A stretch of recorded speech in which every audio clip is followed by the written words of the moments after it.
dated 5th November 2024, addressed to the Clerk of the National Assembly, and it is signed by the Cabinet Secretary for Roads and Transport, Davis Chirchir, and he says that I was scheduled to appear before the plenary of the National Assembly on Wednesday, 6th November, which is today.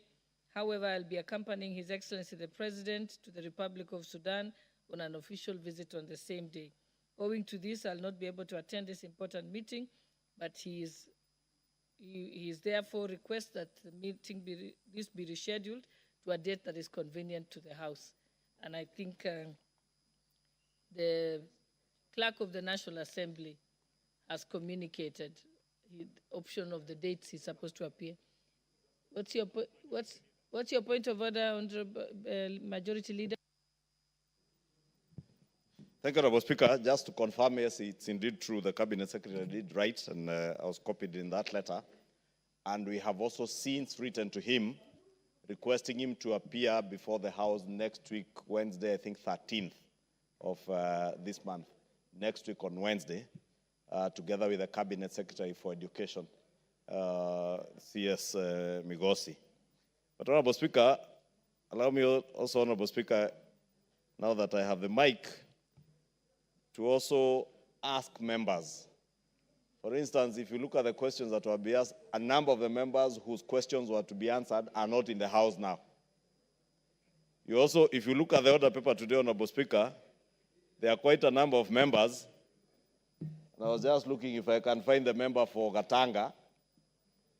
He's not here. He has a question to ask. If you look around, look for the member for Embakasi West.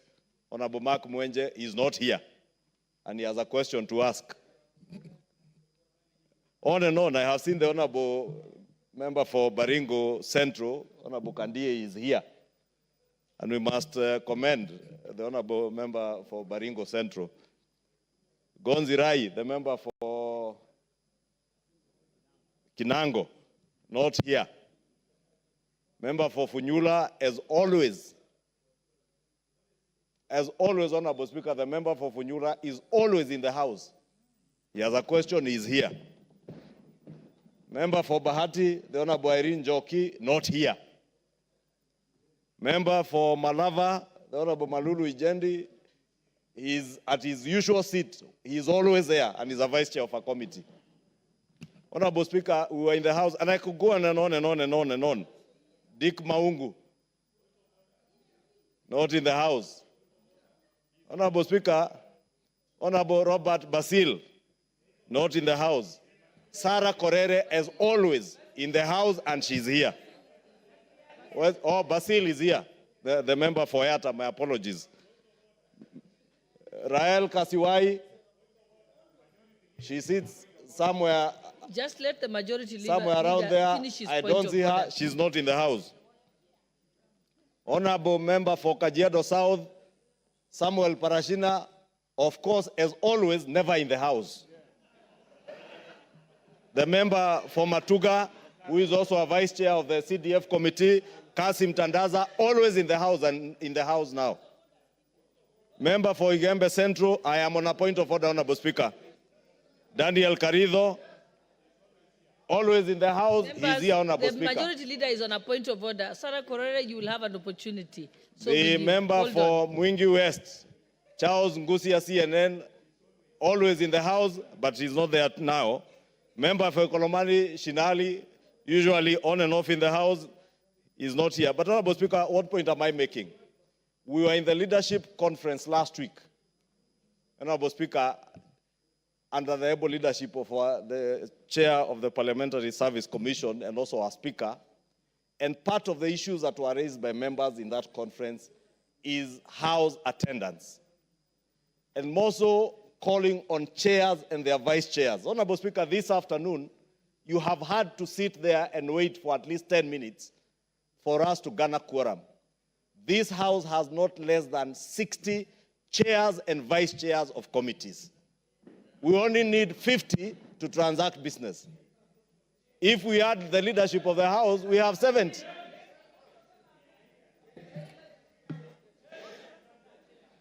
Honorable Speaker, I counted the chairs who were in the House at the time you asked for the quorum bell to be rung. Only 5 chairs of committees were seated in the House, and about 7 vice chairs. Where were the other 43, Honorable Chair? I want to say, Honorable Chair,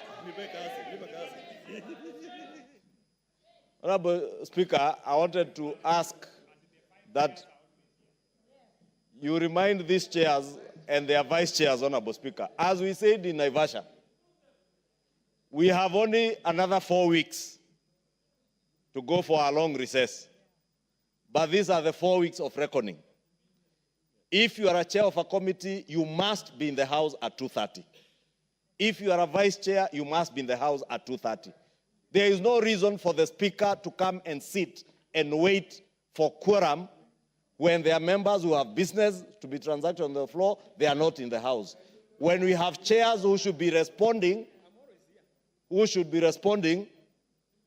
and this kind of behavior, Honorable Speaker, the member for Imenti Central should know. We are not in a marketplace in Imenti Central for him to walk in and shout that he's here. He knows he should also have been here at 2:30.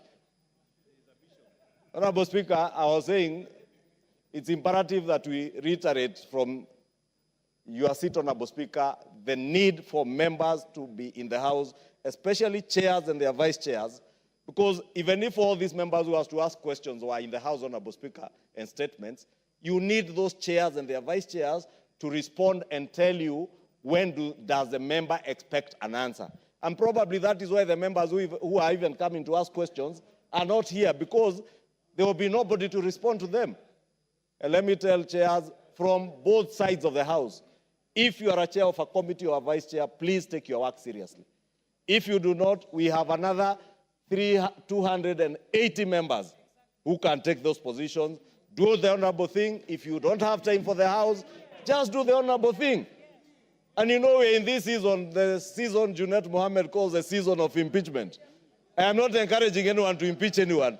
But if need be, please impeach these chairs and their vice chairs if they can't be in the House. Please impeach them. Thank you, Honorable Speaker. I think, honorable members, what the honorable majority leader has said is part of what was resolved during the leadership retreat in Mombasa. I know that members have actually proposed that those chairpersons be changed, but I will restrain myself from putting that question until the substantive speaker is in the chair. But meanwhile, before we proceed, what's your, member for Kitutu Masaba, what is your point of order? No, please sit down. There's someone else on their feet. Thank you, Madam Speaker. With all respect to our majority leader, Madam Speaker, I was worried whether the honorable majority leader is in order to knowing very well that our constituents are watching this television. Is it in order for him to name individuals, name by name, reading a list, whereas some of the members whom he has named were here during the morning session all the way to the end, and they are out here coming, so they have not missed their attendance. Some of these naming can be very damaging. Yes, it is a public document whereby they were informed, because if you look at the order paper, there is no CS there. So no one is under obligation to be here to create quorum. If you have a problem to deal with your chairs, you deal with the chairs. If you want to tell us to impeach them, let us impeach. But you cannot go naming us on live TV for not attending. We are elected to be here and we are answerable to our people, but the majority leader is not the prefect to read the names. Thank you, Honorable. Kitutu Masaba, I don't think any of those chairpersons have given you a brief to hold their brief and to be able to be their advocates. So I think they will speak for themselves. Honorable member for Kitutu Masaba, please be seated. Yes, you do not hold a brief for them. They shall respond on their own behalf. The Honorable Sarah Korere, I will give you an opportunity.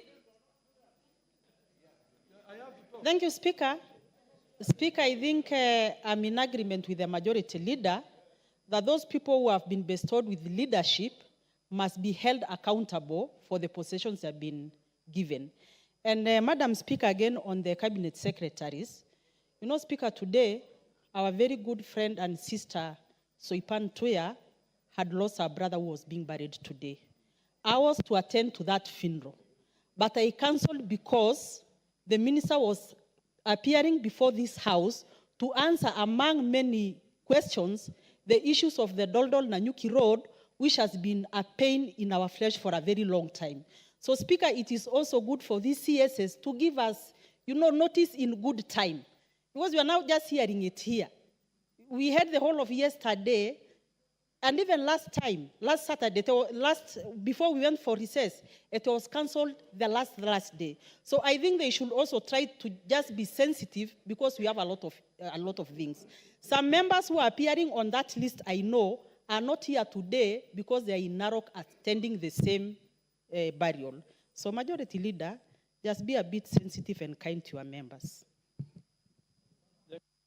I think the majority leader has noted that. Honorable member for Kajiado, you are out of order to keep standing up before I give you the opportunity to speak. I was just going in order, because by the time you came here, the honorable member for Kitutu Masaba had already requested, the member for, the honorable member, Sarah Korere, had already requested, and so you were third in line. So I think it's... okay, I think when you decide to properly request, you press the intervention button, I will give you an opportunity. But as long as you heckle from your seat and wave your hands at me rudely, then I will not give you the opportunity. Let us proceed. The Honorable Tandaza Kasim, you are next. Thank you, Madam Speaker. My point of order is very straight, and especially to the office of the clerk. It's normally our tradition, because we are representing our people, when you have a question to be answered by the CS, this is a question that is for your people, from your constituency. And we normally, in most cases, alert them that on this day, I'll be on the floor of the House trying to articulate the issues that you've been talking about that has been paining you.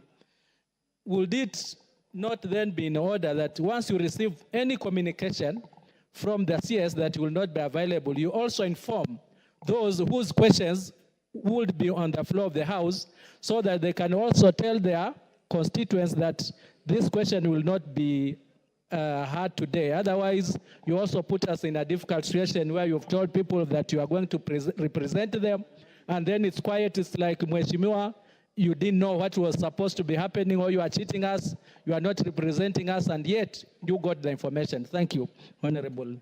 Honorable Kasim Tandaza, member for Mutuga, you've made a valid point. I think the leadership has taken note of that. The majority leader has taken note of that. And therefore now, I think, and also just the fact that members have said it's good for them to know in due time, I think that has been noted. And I think majority leader would communicate that to members of the executive.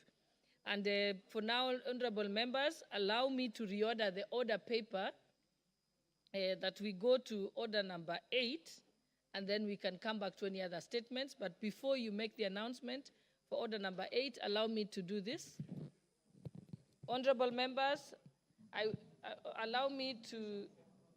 wish you to introduce to you a delegation of 8 members of staff from Suna West National Government Constituency Development Fund Office, who are seated in the public gallery.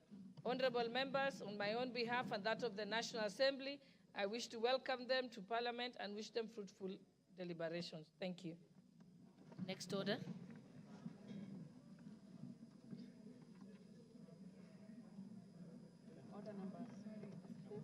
Order number 8, motion, report of the Committee of the Whole House on the Kenya Drugs Authority Bill, National Assembly Bill number 54 of 2022.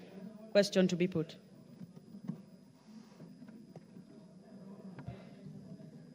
You want to? Okay, honorable members, we are just, before we go on to that order number 8, I'll allow the member for Suna West to welcome our guests on our behalf. Mr. Speaker, And make it brief. Madam Speaker, I want to seek your indulgence on a matter that I think is.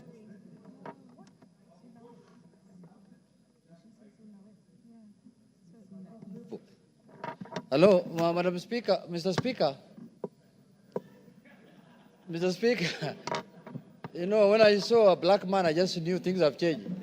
So, Mr. Speaker, I want to bring to the attention of the House a matter that is very important.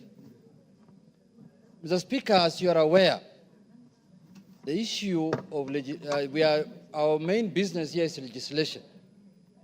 And one of the biggest predicaments that we have faced on issues of legislation, Mr. Speaker, is the issue of public participation. Public participation. So, Mr. Speaker, I want the House to take note of the ruling of the Supreme Court that happened the other day, Mr. Speaker, on the finance bill that was suspended by the court, Mr. Speaker. And the bench at the Supreme Court did a very thorough work, Mr. Speaker. And I want to congratulate them because they have laid basis and foundation now for a proper public participation, Mr. Speaker. Mr. Speaker, I want to urge members to read that judgment, Mr. Speaker, because that judgment has really helped this country. It has cleared the path for this country now and for Parliament to do proper legislation, Mr. Speaker. Mr. Speaker, for the last 10 years or so, since the new constitution was enacted, Mr. Speaker, Parliament could not do this business, Mr. Speaker. Any legislation we do here, any act that is assented to by the President, Mr. Speaker, somebody goes to High Court, and the High Court declares that act unconstitutional, Mr. Speaker, when in the actual sense, an act could have 73 or even 80 clauses, Mr. Speaker. And instead of a judge declaring the 10 or 15 clauses that someone has a problem with, many times judges have declared acts of Parliament unconstitutional, Mr. Speaker. If you read the judgment of the Supreme Court now, Mr. Speaker, and I read that judgment last night, it gave me a lot of hope. And I said I must bring to the attention of members that now the country is going to the right direction in terms of legislation. The Supreme Court said, one of the best things the Supreme Court said is that Parliament doesn't have to convince the public on what they are doing or the legislation. They just need to inform them. Information, Mr. Speaker. You don't have to convince, because we are here to legislate on behalf of Kenyans. We are exercising sovereign power that is delegated to us, Mr. Speaker. The Supreme Court, in their own wisdom, said that you just need to inform the public. You don't need they don't have to agree with you. Because legislation is not being done in the public, it's being done in the floor of the House. One of the things that has shocked me about public participation, one time, one of the judges declared one of the acts unconstitutional. And he said that the advert that was released to the public was done in English and not Swahili. And himself is doing his judgment in English. He did not do it in Swahili, Mr. Speaker. So, Mr. Speaker, without belaboring the matter, time is ripe now for the public participation bill to come to this floor of the House. The Supreme Court has spoken on it. The Supreme Court has cleared the path. Now we need to get a proper public participation bill on the floor of the House so that we can dispense off with that matter once and for all. Kenyans have suffered. Kenyans have suffered in the sense that any legislation that is made by the representatives is normally declared null and void and unconstitutional by the courts, Mr. Speaker. The courts are legislating through, I don't know how to describe it, through the back door, Mr. Speaker. So, Mr. Speaker, that matter must come to a rest. But I want the majority leader to weigh on this matter. And I also have the issue of femicide, Mr. Speaker. Femicide. Our women are being killed, Mr. Speaker, Kenyeji. Even today, there is one that has been killed and her body parts thrown at Isli, Mr. Speaker. At Isli. Another one, Atlangata. But her origin is from Isli. So, Mr. Speaker, that matter also we need to talk about it, but let the majority leader pronounce himself on the issue of the Supreme Court and public participation. Thank you.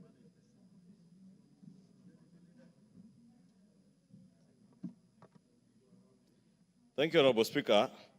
Let me first commend the Leader of Minority, the Honorable Junet Mohammed, for raising this issue on the matter of the judgment, and also take this opportunity to commend the Supreme Court. Because, Honorable Speaker, the architecture of our Constitution, and we must thank God that under the 2010 Constitution, the Supreme Court came into being.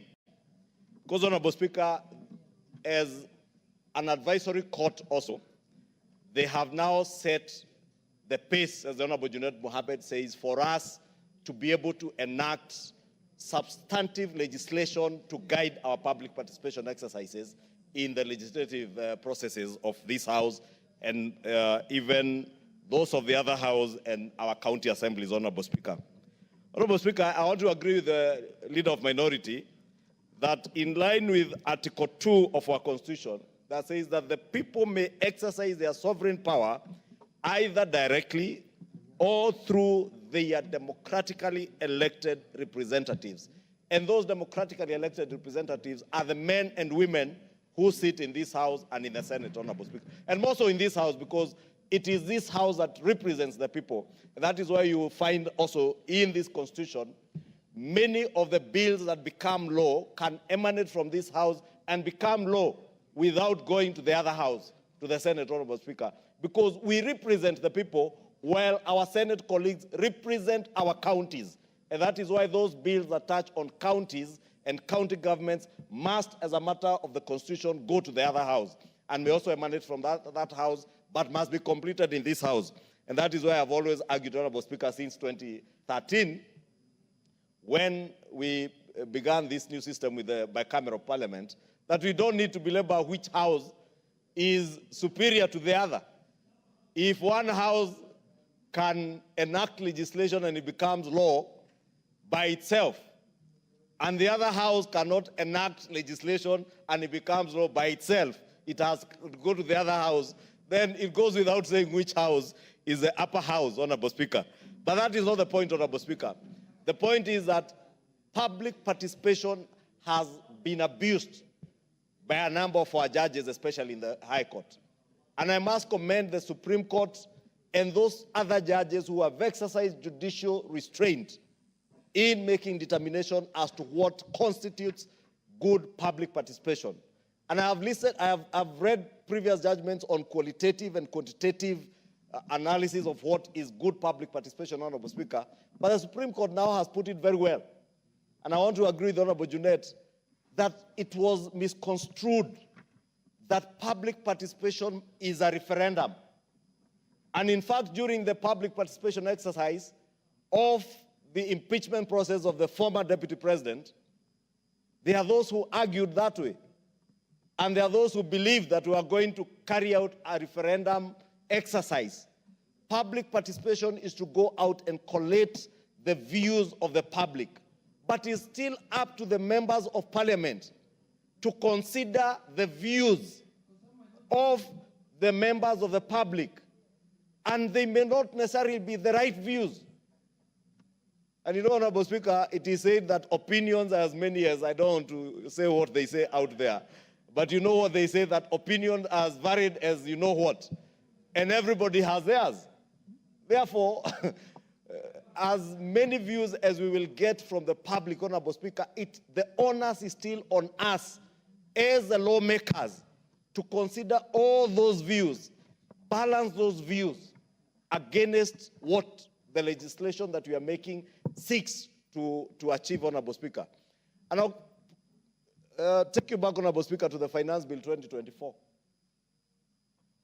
And Honorable Speaker, because I have seen the CS of National Treasury bring in a number of proposals that were very good proposals that were carried in the Finance Bill 2024, Honorable Speaker.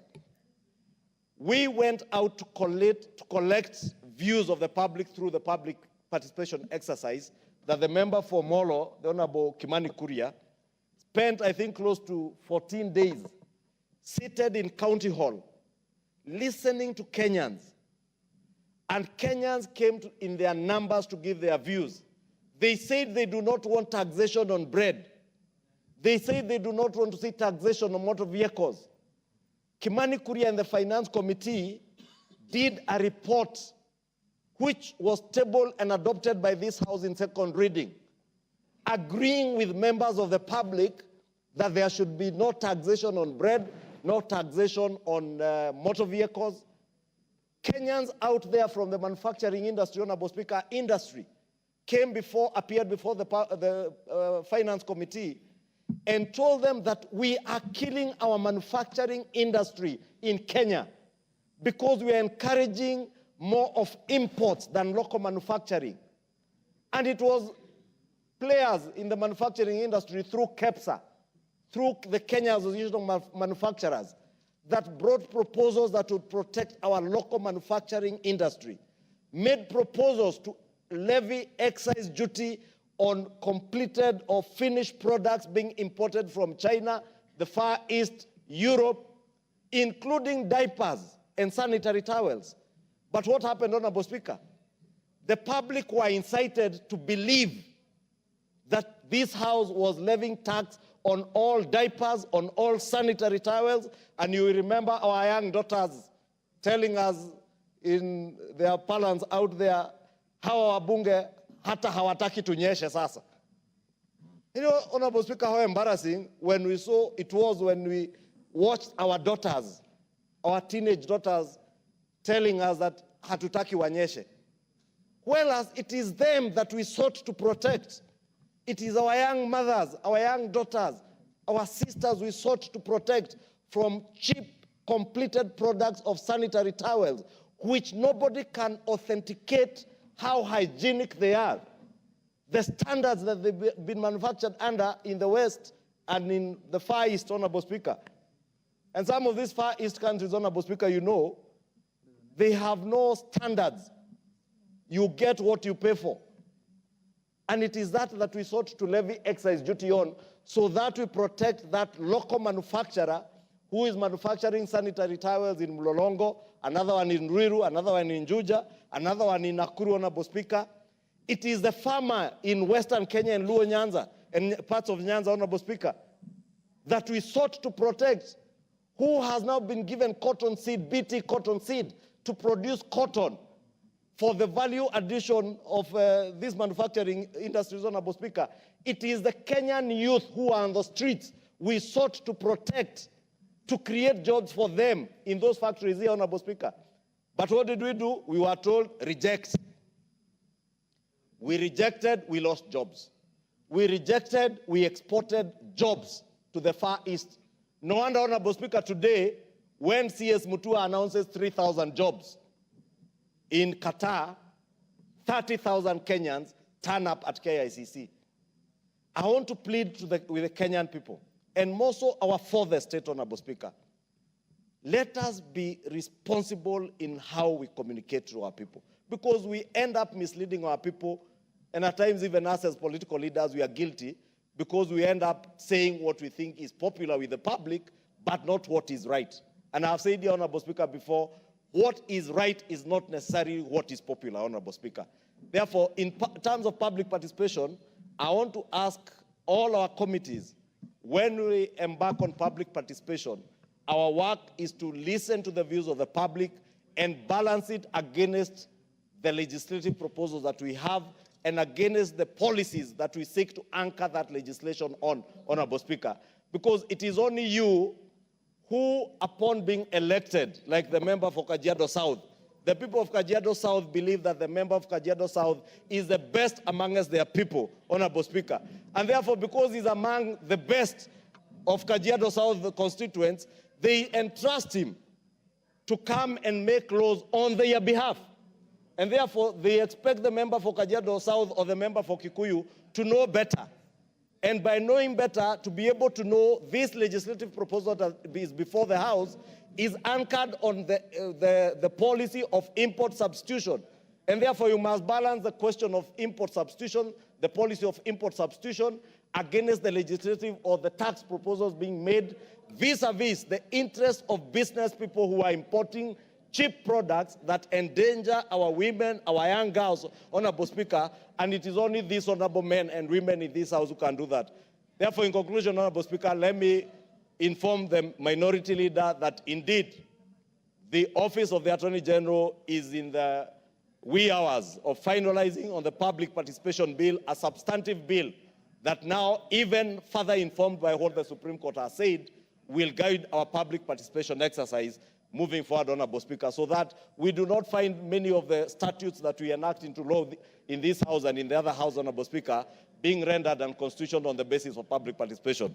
With those few remarks, Honorable Speaker, let me conclude by commending the honorable ladies and gentlemen in the Supreme Court who rendered that judgment that was very well informed, and we can now comfortably say that that Supreme Court has men and women, Honorable Speaker, who weighed in on the issues that will guide our country very well moving into the future. Thank you, Honorable Speaker.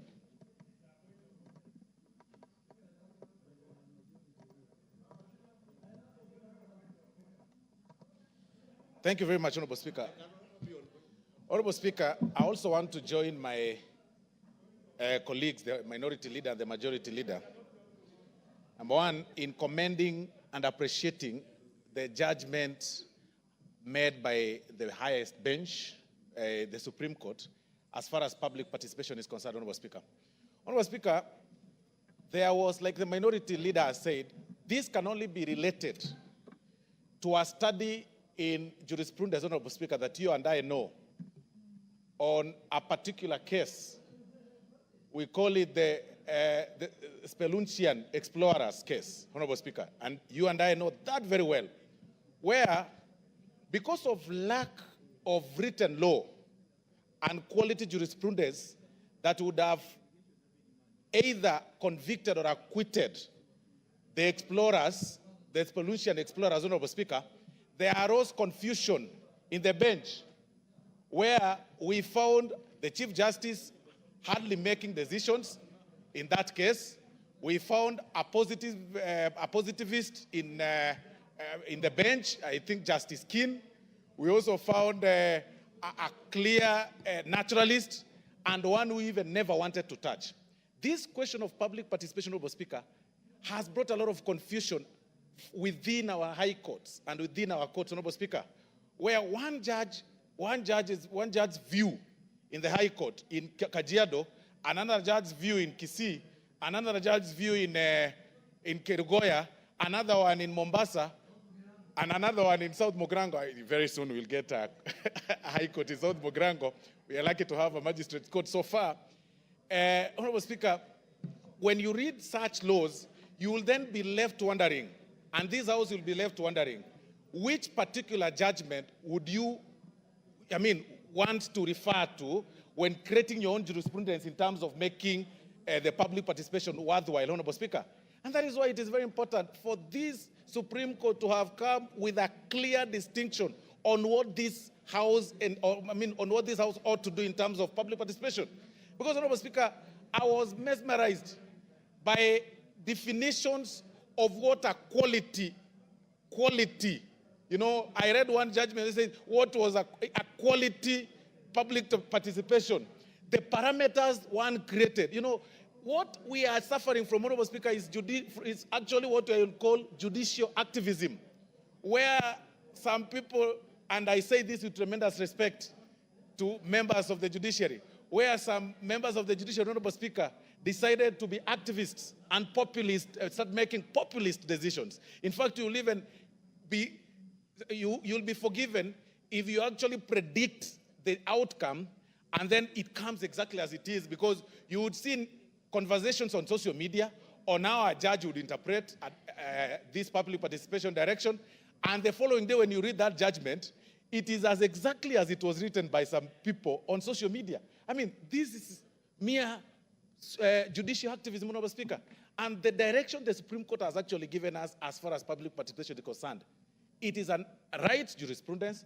But again, I challenge this House to expedite the process of creating this law on public participation and create parameters. In as much as now we are using the jurisprudence that has been created, Honorable Speaker, it is important for this House to expedite such laws, and I think the chairman is here and is well noting, and then we expedite such process so that we do not have such similar confusions in future, Honorable Speaker, where the same procedure used on a particular bill is is rendered mute, while there's a similar procedure that has been used on a different bill has gone through a similar procedure, passed and enacted, and it's now law. That kind of confusion, Honorable Speaker, couldn't be explained. We had lost quality on making our jurisprudence in courts, and we really must commend the honorable judges for coming up with such very serious directions as far as this jurisprudence is concerned. Thank you very much, Honorable Speaker. Justice and Legal Affairs Committee. Thank you very much, Mr. Speaker.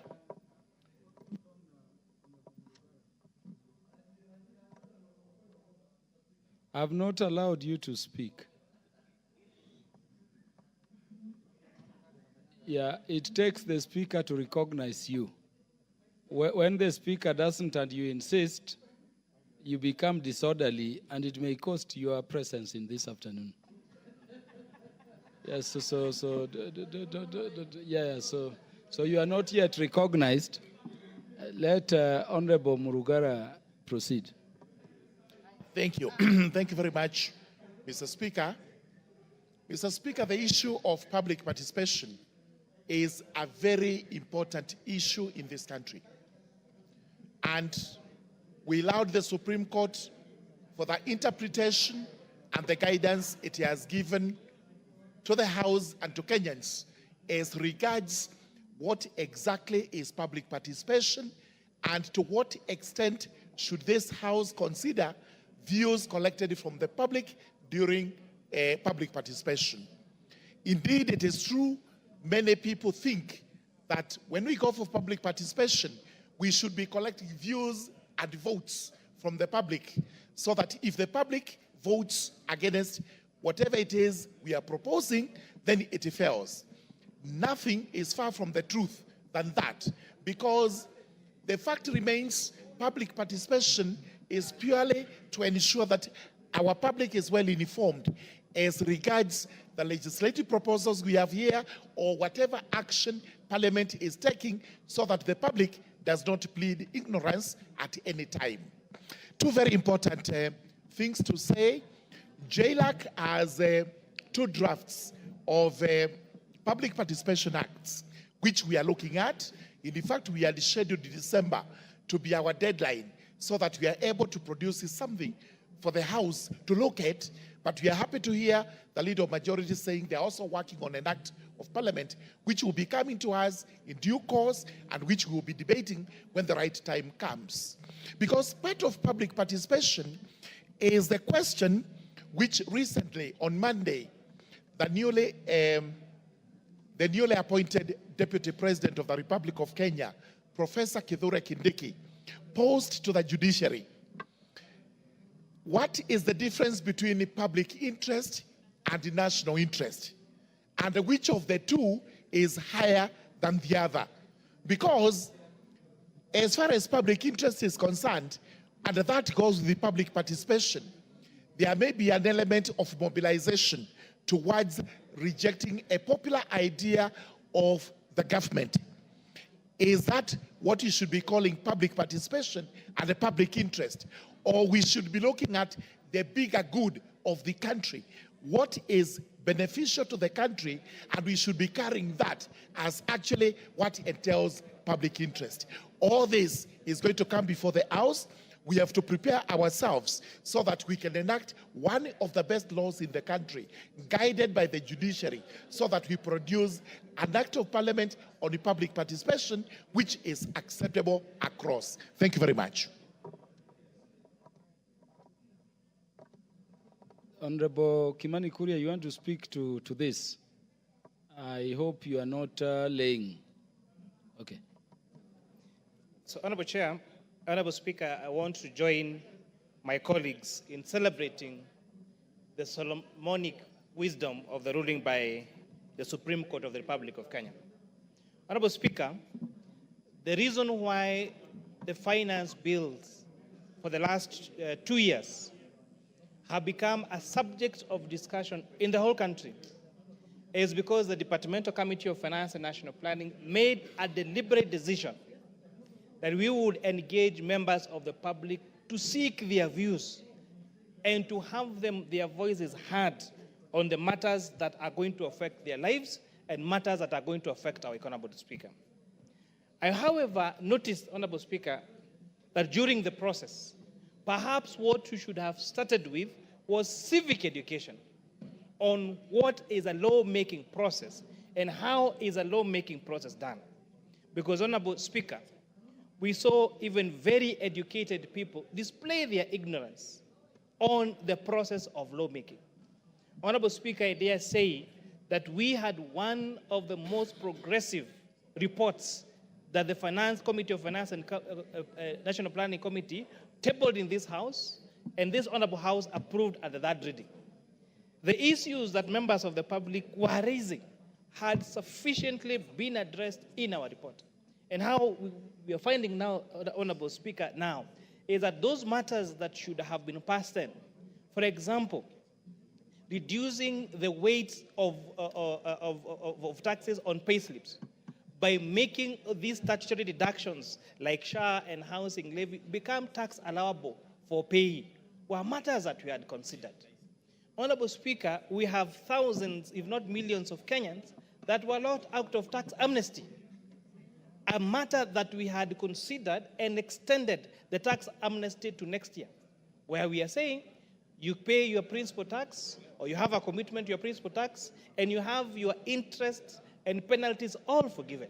But, Honorable Speaker, these matters were left, and we are hoping that as we consider several other legislative proposals that are coming to this House, that both the House and the members of the executive should consider civic education. And I'm happy because even our civil societies and our activists and even upcoming politicians have now taken upon themselves to understand how laws are made in this country. Honorable Speaker, even as we had the previous discussion about the impeachment of the Deputy President, there were questions about comparing how the process of assumption of office of a Deputy President was compared to that of the President of Botswana. Honorable Speaker, the difference is we have our 2010 Constitution, we have several laws in this country that spearhead such a program. And until a time when we change our Constitution or we change those laws of Parliament, those particular statutes and laws, then that will be the procedure. And therefore, I'm urging Kenyans that during the various respective legislative proposals that are coming to this House, the bills that are coming to this House, let us follow our Constitution, let us follow our laws to do it according to the laws of the Republic of Kenya. And let us take time to understand the lawmaking process, because unfortunately, we have no shortcut, because we must adhere to our 2010 Constitution as passed by the majority of people in this country. I beg to submit, Honorable Speaker. As I will only give 2 more members the opportunity to comment, then we can go back to main business. The Deputy Majority Leader, to be followed by the Honorable Beatrice Elachi. Give me the mic. Honorable Speaker, thank you very much for giving me the opportunity. I want to weigh in what the Honorable Junaid has said about the ruling at the Supreme Court. Honorable Speaker, I want to say this, that the Supreme Court actually asserted the doctrine of separation of powers. The doctrine of separation of powers. The Supreme Court, what it has done is to say Parliament has work cut for itself, allow Parliament to do its work. The judiciary has work cut for itself, allow the judiciary to do its work. And I think this is a landmark ruling, Honorable Speaker, delivered by the Supreme Court. And this ruling will allow this country to move forward, government programs to move forward. Otherwise, the article on public participation became the Waterloo in the Constitution itself, because the Constitution could not move forward, implementation of laws could not move forward, because it was always taken back by the issue of public participation. Honorable Speaker, if you allow me to say this, the High Court has continuously abused Article 165, 3D1 of the Constitution, which says that the High Court has jurisdiction on the interpretation of laws, including whether the law is consistent to the Constitution. That Article 165, Honorable Speaker, has been abused by the High Court in such a way that they became a supervisor of the legislature, which is not the role of the courts in this country. The courts cannot be supervisors. They have been given the mandate in the law, Article 165, to check and interpret to the extent to find whether the law is actually inconsistent with the Constitution. And I want to say this. The separation of powers must be respected. Parliament must be given opportunity to work. And this Parliament cannot be supervised by the whole High Court, but the High Court has a role to ensure what we pass here is consistent to the Constitution. Honorable Speaker, they picked the issue of public participation and wanted every law to fall on the sword of public participation. But I want to thank the ladies and gentlemen at the Supreme Court for asserting that we need to give Parliament an opportunity to work by actually giving that ruling, Honorable Speaker. I think Parliament and the nation. Otherwise, I would also say we also need to ensure that the courts do public participation on every ruling that they want to make so that it becomes cross-cutting. But I want to join Honorable Junaid for bringing this up, Honorable Speaker, and I want to thank the court and the Chief Justice for ensuring that now the issue of public participation will not be allowed to continue to abuse the authority of Parliament. I thank you, Honorable Speaker. Honorable members, we need your numbers. For those who are leaving, we want to request for your patience because we need your numbers in order number 8. You remember we re-altered the order paper, awaiting some good numbers. So may I request that we allow Honorable Beatrice Elachi to say something to this, then we go back to the orders which require your numbers. We ask for your patience to stay within. Thank you, Mr. Speaker. Mr. Speaker, let me also appreciate our minority leader for bringing this matter. Mr. Speaker, for me, I want to thank the Supreme Court because they've gone back to the act of the Supreme Court.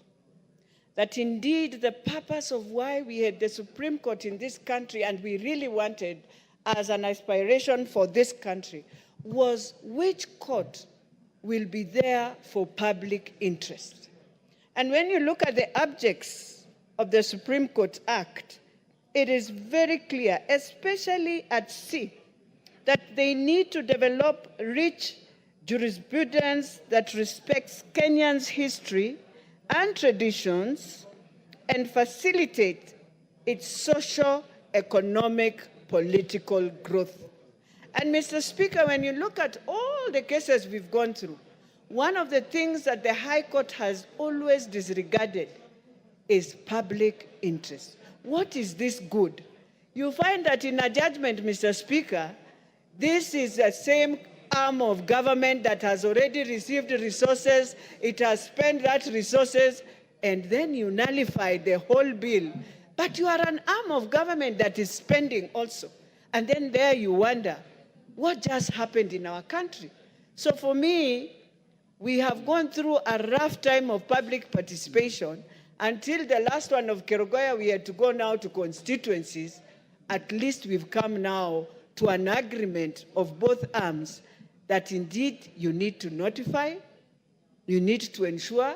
Remember, Mr. Speaker, Kenyans are not the type where you will force them to come for public participation. And some will come and they will want you to facilitate them also to go. So it is not something they come willingly. So it is something that has really hurt many of the decisions that we have made. But also, just as I said in the morning, there is need also now we speak to the Senate. Because most of these cases, it is not about the courts. It is about us ourselves taking each other to court, which we have to now rethink. But lastly, we need to go back to court to appeal also the case of CDF to the Court of Appeal. As much as we know we are going to change it, it is important to appeal that there is a court that will understand for public interest, a law that has been there that has served for more than 25 years. What else can you do if you are a court And when you look at that judgment of NCGDF, you wonder where the judges were reading. It is absolutely very unfortunate, that judgment. And so how I wish we can go back and relook at this judgment we were given on NCGDF and deal with it once and for all. Thank you, Mr. Speaker. The Honorable Mwengi Mutuse.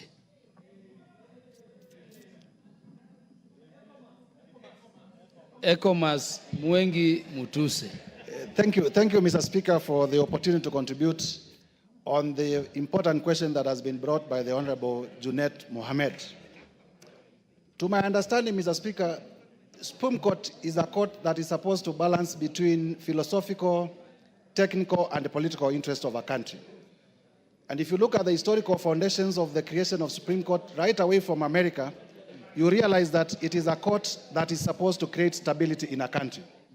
And therefore, for that particular purpose and for that historical understanding, allow me to join the rest of the members of this House in congratulating our judges of the Supreme Court in so far as balancing the philosophical, technical, and political interest in determining the place of public participation in our governance system.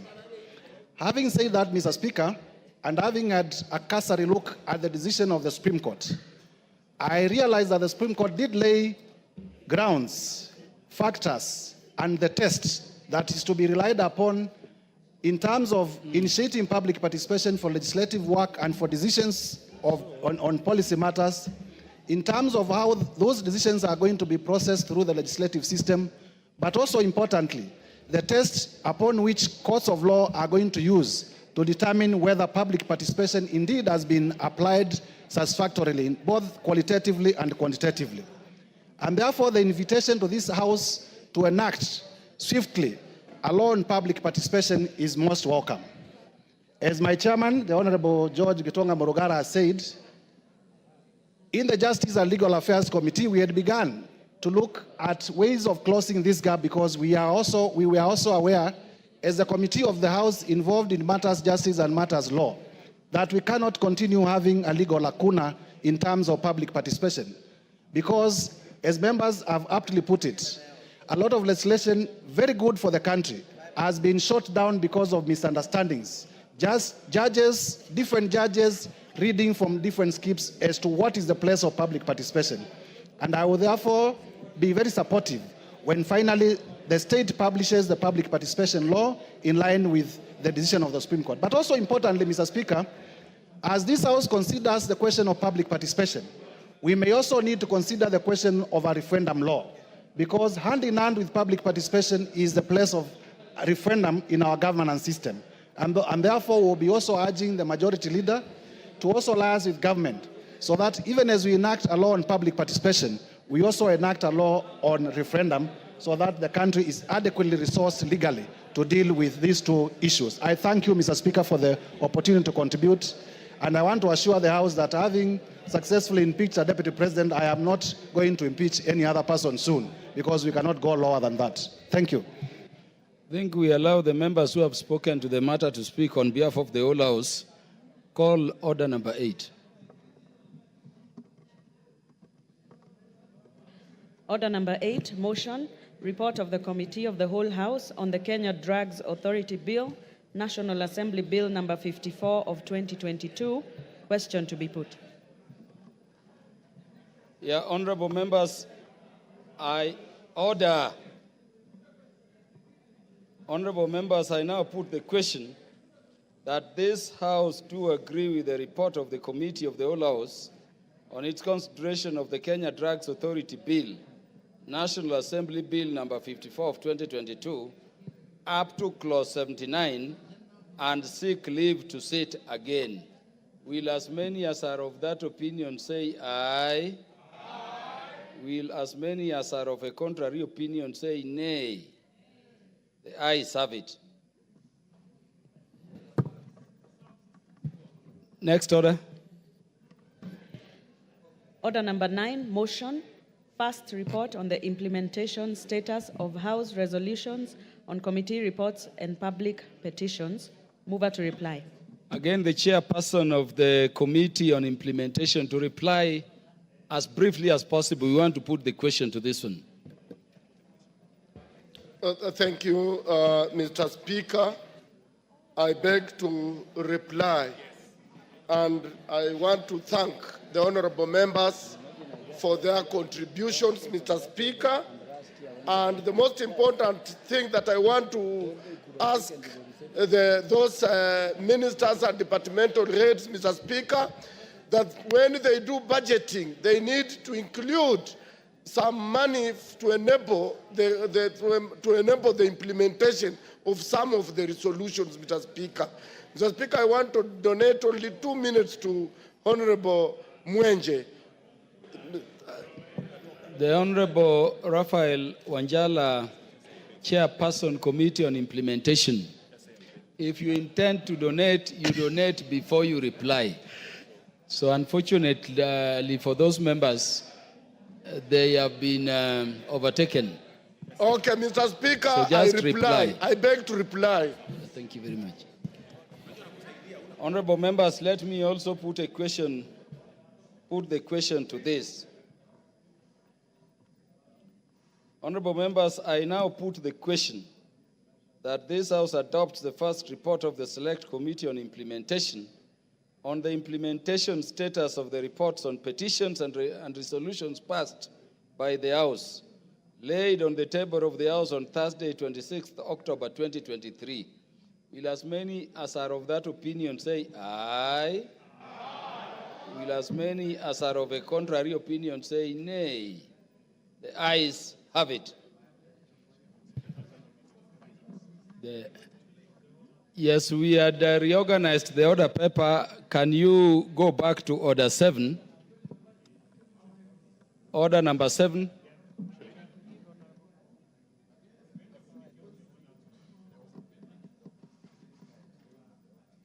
Yes, we pended the laying of order papers and some statements.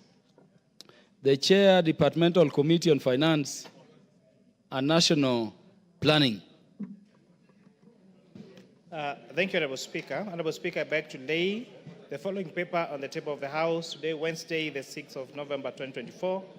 The report on the Departmental Committee on Finance and National Planning on its consideration of the Equalization Fund Administration Bill, Senate Bill number 14 of 2032. Thank you very much. Please lay.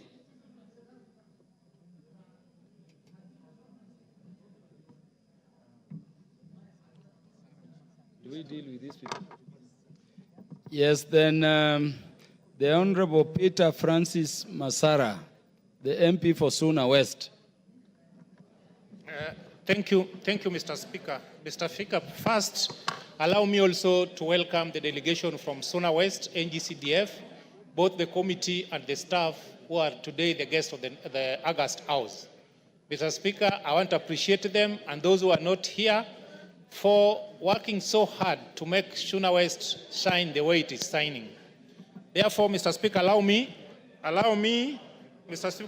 pursuant to the provision of Standing Order 43, I wish to make a statement regarding the untimely passing on a veteran musician, Mrs. Lilian Auma, popularly known as Princess Julie Alili Nyajogina, on Saturday, 12th October 2024, while undergoing treatment at the Migori Referral Hospital.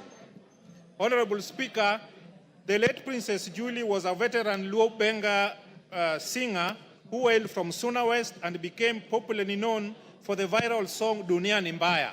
The song, which became social national anthem, was used to create awareness regarding HIV/AIDS. She highly contributed to the society through her music and fought against the stigma associated with the disease. Honorable Speaker, on my behalf and the people of my constituency, I wish to take this opportunity to condole with the family and friends of the late Mrs. Lilian Auma, popularly known as Princess Julie, the musical fraternity, the people of Kenya at large, for the loss of a veteran musician. May her soul rest in eternal peace. Amen.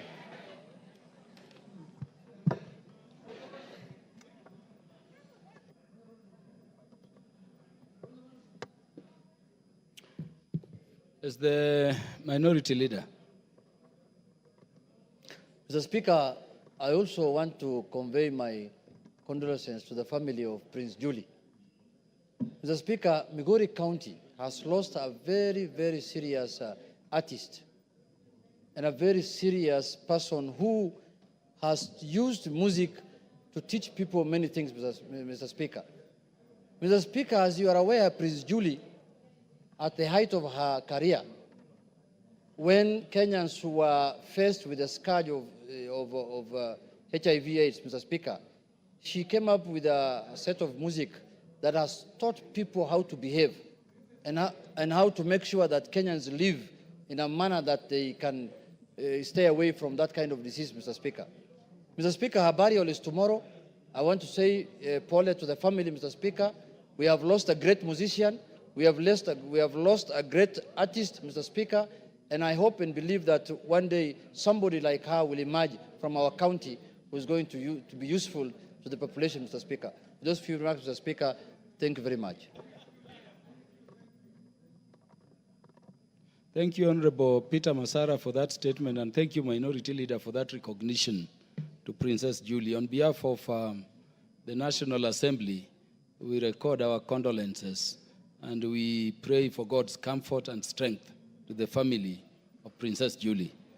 The Honorable Julius Unkuli. Mr. Speaker,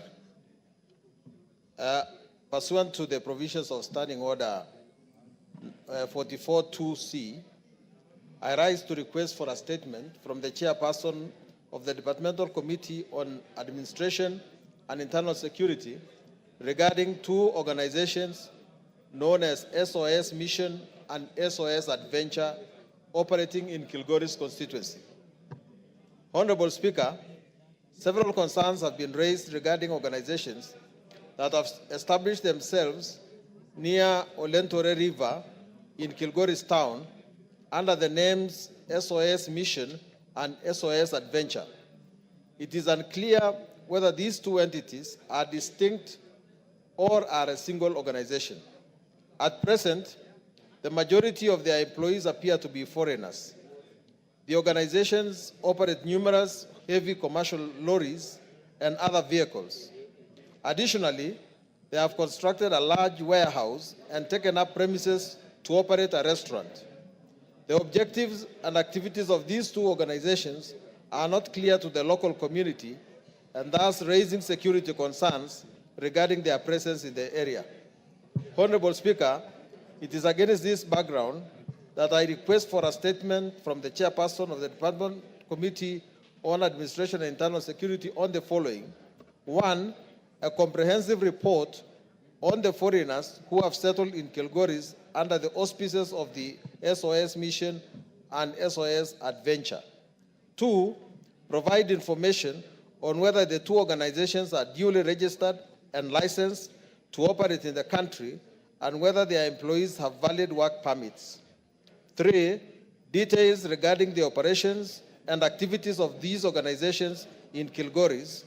And four, the exact relationship between SOS Mission and SOS Adventure. Thank you, Honorable Speaker. Is the relevant committee chair in the House? The Honorable Gabriel Tongo is not there. The able Vice Chair, the Honorable Dido Raso, is present. Would you commit on when you can give the statement? Thank you very much, Honorable Speaker. Honorable Speaker, I believe this is a matter of national security and also a matter of national concern, as raised by Honorable Sunkuli.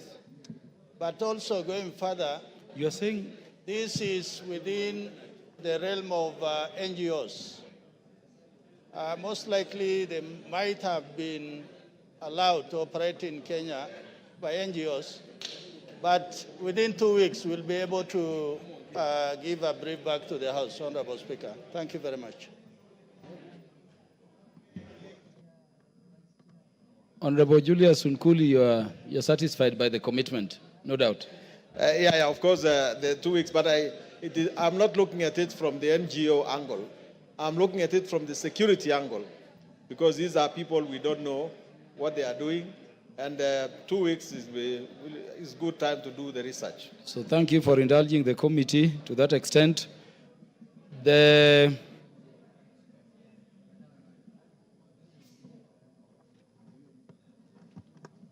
I will go back to the order paper. As a response to the statement request by Honorable Mohamed Ado, the Chair, Departmental Committee, Agriculture, Livestock Development. Do you have the response?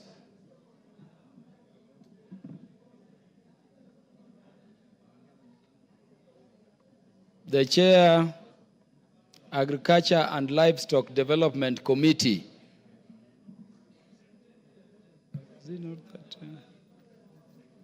Is the Vice Chair, Agriculture and Livestock Development Committee in the House? Yeah, you have the report ready? Give him the mic.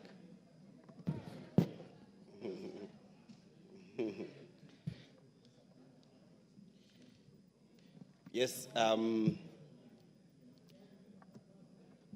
Mr. Speaker, I have a statement regarding the status of the strategic promotion and development of dry land agriculture in Kenya.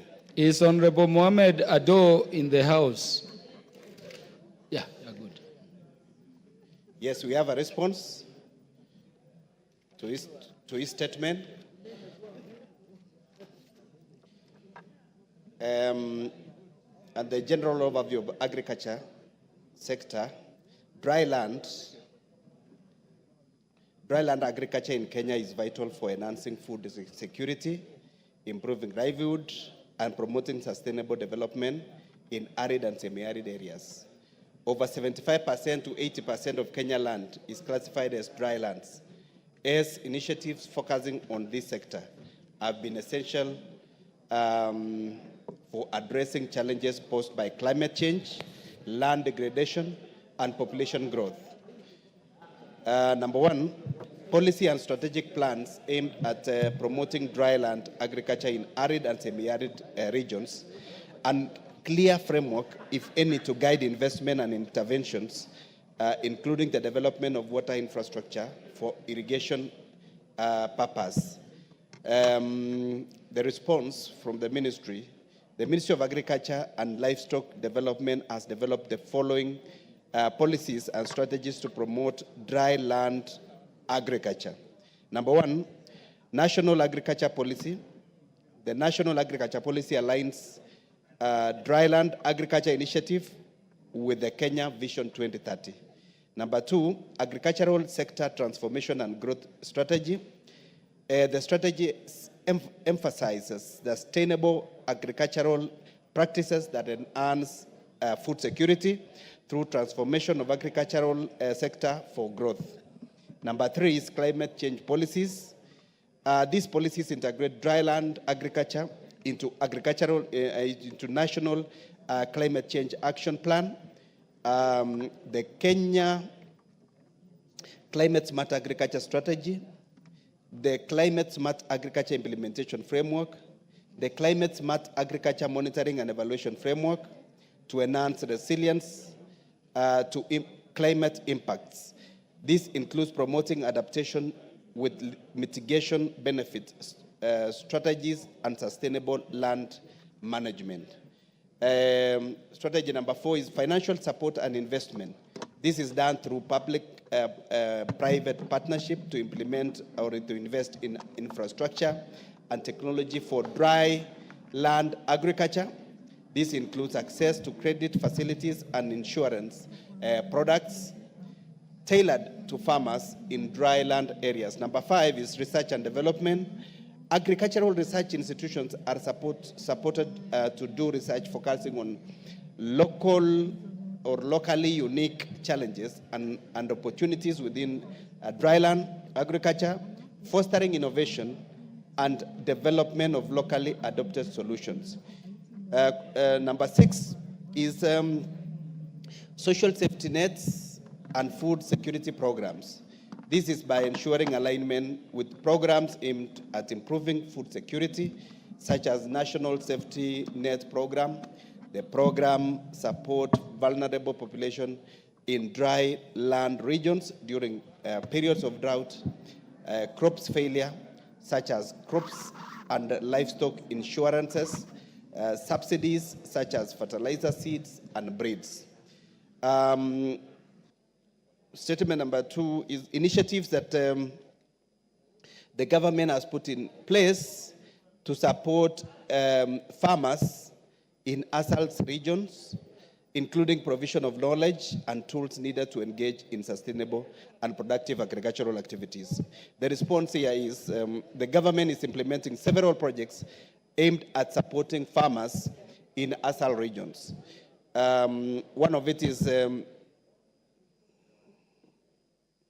of the projects is CIVAP, which covers Tana River, Machakos, Makueni, Kitui, Murang'a, Nyeri, Meru, Tharaka Nithi, Nyeri, Nyandarua, and Bomet counties. This project period, the period that started is 2016 and it continues up to 2025. DRLSLP covers Turkana, Baringo, West Pokot, Samburu, Marsabit, and Isiolo. The project period is between 2013, June, and it ended in 2023. We have Brefon, which covers Turkana, Baringo, West Pokot, Samburu, Marsabit, Isiolo, and Garissa. And the project period is between 2022 and it will end in 2027. The KCSAP project, which covers Marsabit, Isiolo, Tana River, Garissa, Wajir, Mandera, West Pokot, Baringo, Laikipia, Machakos, Nyeri, Tharaka Nithi, Lamu, Taita Taveta, Kajiado, Busia, Siaya, Nyandarua, Bomet, Kericho, Kakamega, Uasin-Gishu, Elgeyo Marakwet, and Kisumu. This project period was started in 2014 and it will end this year, 2024. Statement number 3 is specific steps being taken to address the challenges of water scarcity, poor infrastructure, and high cost of accessing input in dryland areas, particularly roads, water supply infrastructure. And the response is as follows. The challenges are addressed by implementing the following projects: soil fertility, soil and water management, irrigation and drainage management, agroforestry systems, and bioenergy systems. Number B is small-scale irrigation and value addition project, which is CIVAP.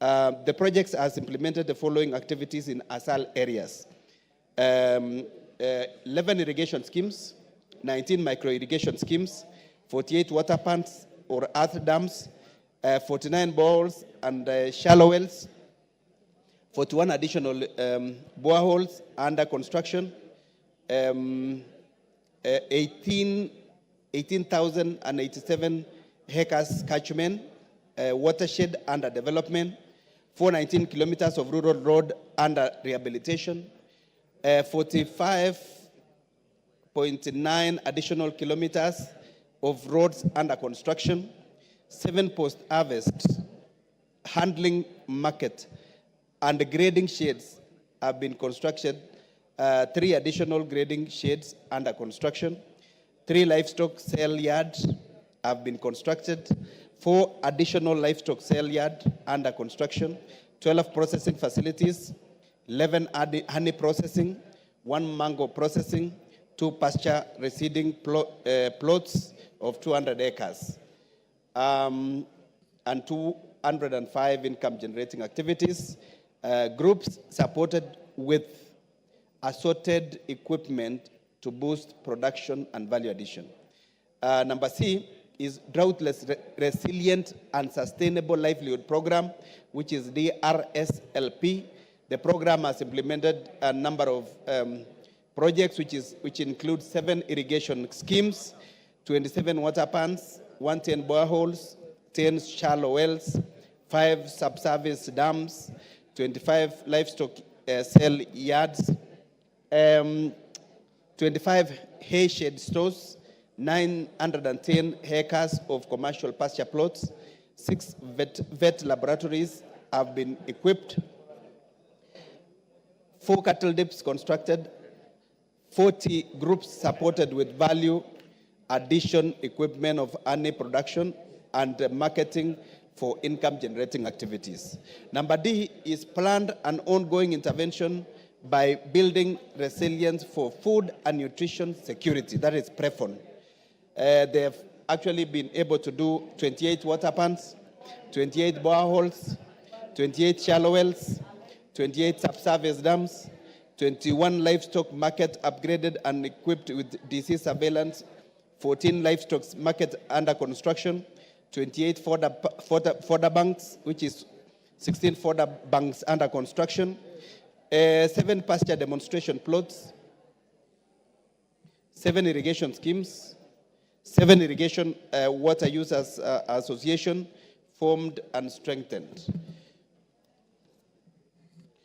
And number 4 of the statement sought is provision of a report on the current agricultural policies that align with National Development Agenda, particularly Vision 2030 and the Big Four agenda with respect to and how the government intends to balance investment between wetland areas and dry land regions to ensure equitable and sustainable agricultural growth across the country.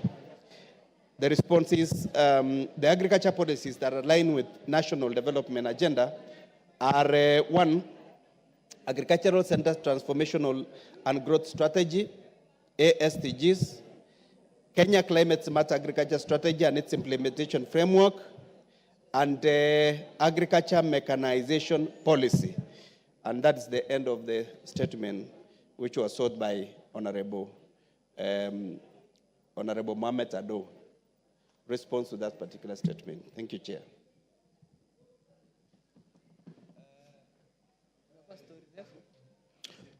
Honorable Mohamed Ado.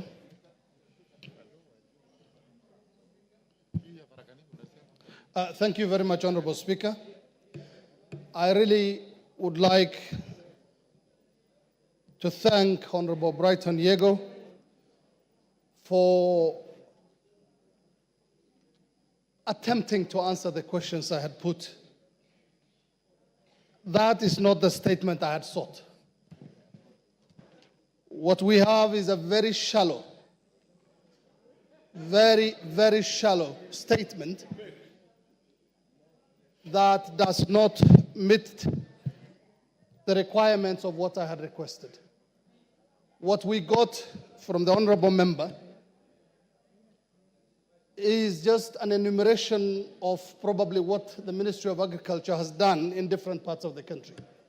Honorable Speaker, 80% of the landmass of this country are in the arid areas. Yet we have continued concentrating agriculture only in the wetlands. And I also refuse the notion that terms Nyeri, Nyahururu, Meru, Bomet, Muranga as arid or semi-arid lands. So I am totally unsatisfied with the answer that's been provided by the ministry, because all these projects that have been enumerated here, we are seeing 11 irrigation schemes, 19 micro-irrigation schemes, 48 ponds and earth dams, 49 boreholes, and so many other figures.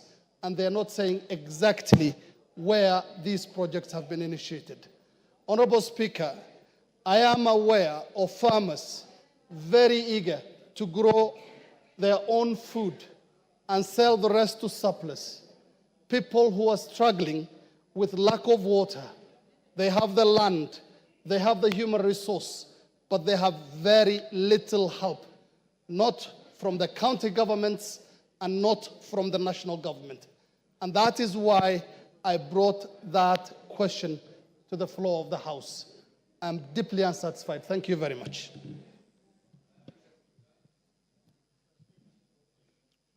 The Honorable Dido Raso. Thank you very much, Honorable Speaker. Honorable Speaker, in this parliament, I represent the pastoralists. Almost 90 plus of us who come from the arid, semi-arid lands. There's a lot of money that the Ministry of Agriculture, in our name, that money appears to be used. But it is not really used in the ASAL. It is being used elsewhere. I wish the chairman for Budget and Appropriation Committee should be in the House to get it very clear from us as the members of the Pastoralist Parliamentary Group that if money is being borrowed from the World Bank, the IMF, in our name, it should cease to be borrowed to support ASAL, because that money is not doing what it is supposed to do. When somebody says Nyeri is arid and semi-arid, I know Laikipia. I know a bit of Laikipia. Some of these so-called arid areas, it is a new founded thing. It is fashionable to call yourself a pastoralist or you come from an ASAL area, just because you want to dip your hand into the pocket of what should help those marginalized and those far-flung areas that should be helped. Honorable Speaker, we have been around in this country for a while. We know even when you go to Nyanza, there are areas that are ASAL. But it is a deliberate effort by those who are cutting the cake. Let us cut it for our people. I think what Honorable Ado has asked is very clear. What Honorable Chairman has read there is quite unsatisfying. What we really want as ASAL is to sit with the Ministry of Agriculture, the PS and the Minister, and to tell us those projects you are saying, because none of those irrigation are in the ASAL. There are very few boreholes that are there. And I think it's quite unsatisfying. Yes, we cannot kill the messenger. The chairman is reading what the ministry has just written down. But the important thing is we need to cause a more deliberate meeting for the members of the Pastoralist Parliamentary Group to sit with the ministry and get a satisfying answer. Thank you, Honorable Speaker. The Honorable Professor Jaldesa. Thank you, Mr. Speaker. I want to add my voice that the response given by the Departmental Committee on Agriculture is unsatisfactory. If you tell them to list for us those 18 irrigation schemes, the 28 boreholes, they are not there. At least they are not in the ASAL areas. So when you are given a report to come and you struggle to read it in Parliament, you need to have said, actually you need to have read and convinced yourself that what you are reading to the House is something reasonable. And unfortunately, Mr. Speaker, there are many people who don't live in ASAL areas, arid and semi-arid, but because they want to take advantage of the affirmative action which was there in the Constitution, everybody wants to claim that they are in ASAL. That's why you talk of Bomet being in the ASAL, Nyeri being in ASAL, Muranga being in ASAL. What ASAL is there in Nyeri? Have you seen actually an arid and semi-arid land in this country? Why should people who are living in good areas, climatic condition, want to claim that they are also in ASAL so that they can benefit the little that was meant to have been allocated to the people who have been marginalized from 1965 by Sessional paper of 1965, Sessional paper number 10. You want to continue to reap on the little benefit that we were supposed to get in the 2010 Constitution. So, Nyeri town cannot be ASAL, and I don't know why the tallest man wants to talk about these things. So, Mr. Speaker. The Honorable Anthony Madenge, I hope you are not insisting that Nyeri town is an asal. What is out of order? The Honorable Jaldesa. Honorable Jaldesa, just take your seat so that you can. You are Mr. standing Speaker. under which standing order provision? Mr. Speaker, order number 95, standing order number 95. Mr. Speaker, the Honorable Jaldesa cannot come in this House and pretend that the classification of asal is based on his definition. It is a well-documented policy in this country. Nyeri, Kieni constituency, which is 52% of the county, is asal. And in case he has not gone there, he passes there on his way to his constituency. I have offered to give him a tour. The Honorable Anthony Madenge, that is a point of argument. You should ask for opportunity to tell us about how those regions could be affected. Can you be done? Mr. Speaker, you know there's something called Equalization Fund, which was created by the 2010 Constitution to look after those who have been marginalized by the 1965 Sessional paper. Now everybody wants to be marginalized. Everybody wants to feed on the school program because they think that what is happening between the MPs from Meru County and the MPs from the asal areas? Yeah. Let us allow each one of us to make their contributions. You may have arguments, but let us allow each of us. That is how we sustain a good debate. Honorable Jaldesa, be done. So, Mr. Speaker, there are areas which have been suffering from hardship from the time, and they have been categorized as hardship areas, and people working there have been given hardship allowance. Those are actually the hardship, the asal areas. Now, even when everybody, even the ones from Kisii, because they get too much rain, they say they are in hardship. So let us be fair. The drought, the programs which were said, the programs which have been listed. The Honorable Rindikiri.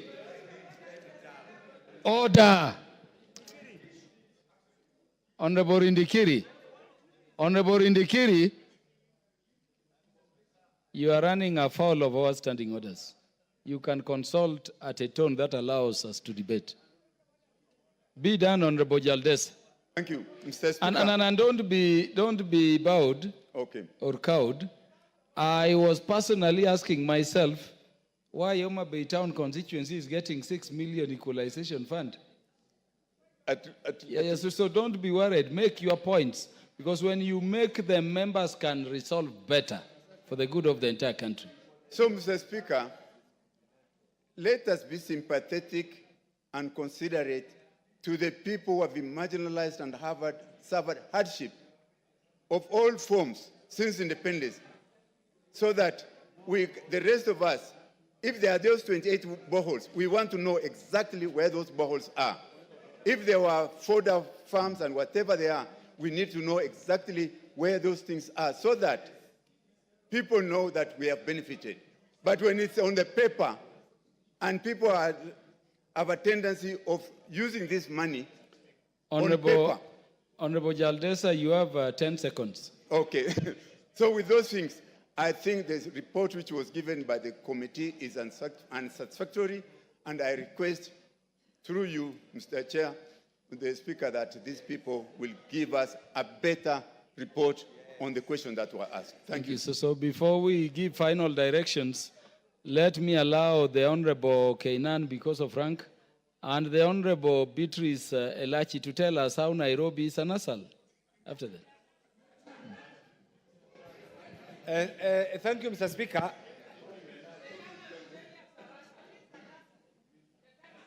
Mr. Speaker, I want to empathize with the Honorable Mohammed Ado for bringing this very important question. But equally, I also appreciate the answer brought by the Honorable Yegon. And you can see, Mr. Speaker, the confused role of a member of parliament in this constitutional infrastructure which doesn't make actually, which is clouded, which doesn't make sense at all. We're asking a question to our honorable colleague. The honorable colleague is disadvantaged because he's denied the right information by those who are tasked with this, that is the minister and the PS. I want to request the honorable Ado, first of all, to direct this question to the CS Agriculture so that he comes here and we can direct the questions at him. That is one. Two, Mr. Speaker, if you look at the preamble, the third clause, the preamble of the current constitution, it says, proud, the first one, it says, acknowledging the supremacy of the Almighty God. I don't know whether you can request the members to consult. The Honorable Anthony Oluoch and is that Honorable Charles Nguna? You are disrupting the contributions of Honorable Kainan. Mr. Speaker, in the preamble it says, this is the preamble of the current constitution. We, the people of Kenya, acknowledging the supremacy of the Almighty God of all creation, honoring those who heroically struggle to bring freedom, and this is the word, freedom and justice to our land, proud of our ethnic, cultural, and religious diversity, and determined to live in peace and unity as one indivisible sovereign nation. Mr. Speaker, this preamble is not out of the blue. The framers of the current constitution had in mind what can bring together under the sovereign Republic of Kenya the membership of the 42 nation states, Mr. Speaker, including the Somali nation state, the Luo nation state, and many other nation states, Mr. Speaker. Mr. Speaker, that being the case, there is no country that does not have a disadvantaged region because of nature. Mr. Speaker, even at the end of the Second World War, Marshall Plan was a product to uplift the economic, social, political status of those vanquished nations, Mr. Speaker. In our case, after we got our independence, Sessional paper number 10 of 1965 was a product, Mr. Speaker, of the petit bourgeoisies, the privileged individuals who wanted to further sideline those who are already sidelined, Mr. Speaker. That is why that paper, when you mention it, for us who come from the disadvantaged regions, we feel that is the second attempt in...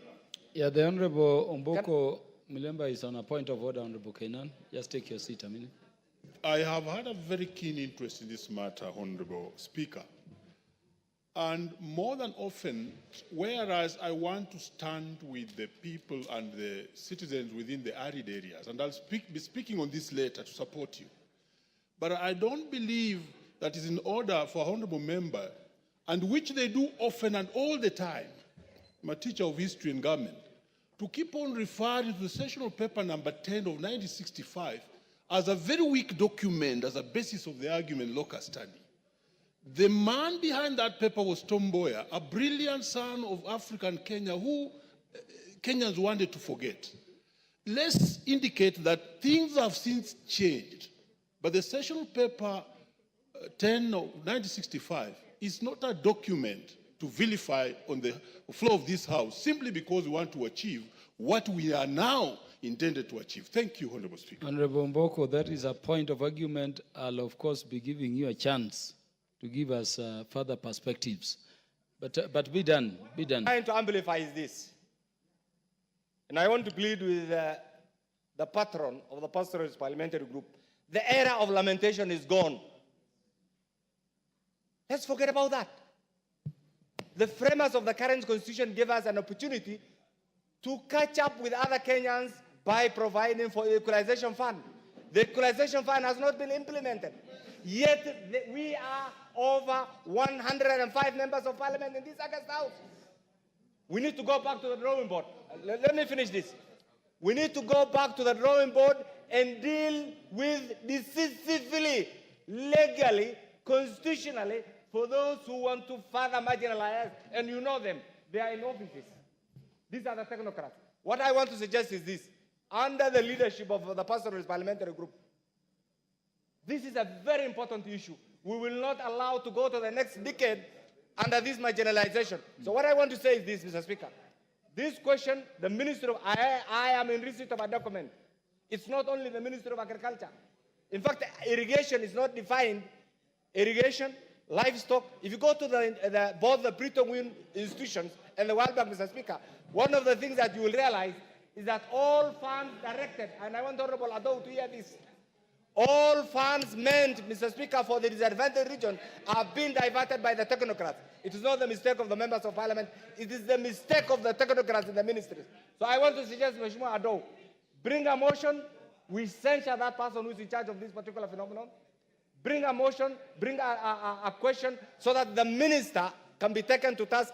And equally, we need also to amplify our role, because I feel so sad today that, Mr. Speaker, you are around. Let me repeat this, and this will be my final comment. Under the current constitutional infrastructure, there were 3 contending groups, actually 4, and you fit in one of them. One group wanted a pure parliamentary system, and you know the component. Another group wanted a pure presidential system.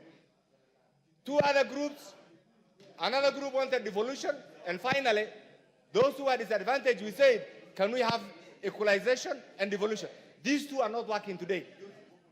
We need to go back to the drawing board and address our challenges within the Constitution, so that never again shall we be at the mercy of a particular individual.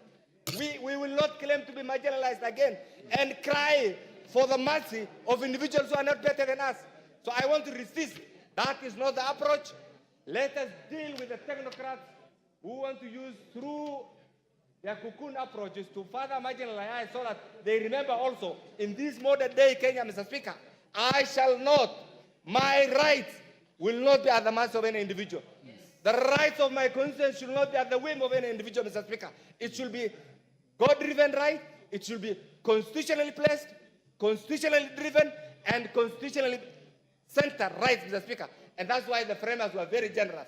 So I want to believe with you, colleagues, my patron here, and other colleagues, can we have a crisis meeting to address this and dissect the budget, and I will repeat this, the budget phenomenon is being used to further marginalize regions, and agree that every Kenyan has the right to get a portion of the national cake.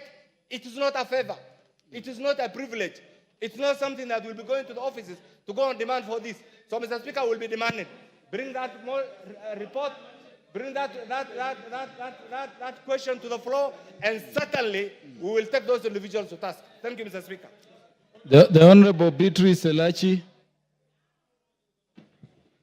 Thank you, Mr. Speaker. Mr. Speaker, while I appreciate that indeed each region must find itself on the table to ensure that equitable distribution of resources is done, but honestly also, it is us leaders who have let down our people.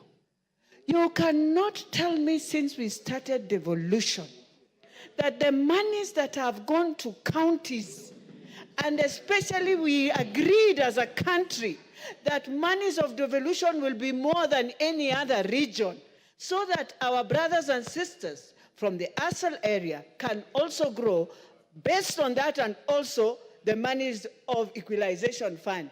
And today, again, we are here on the same.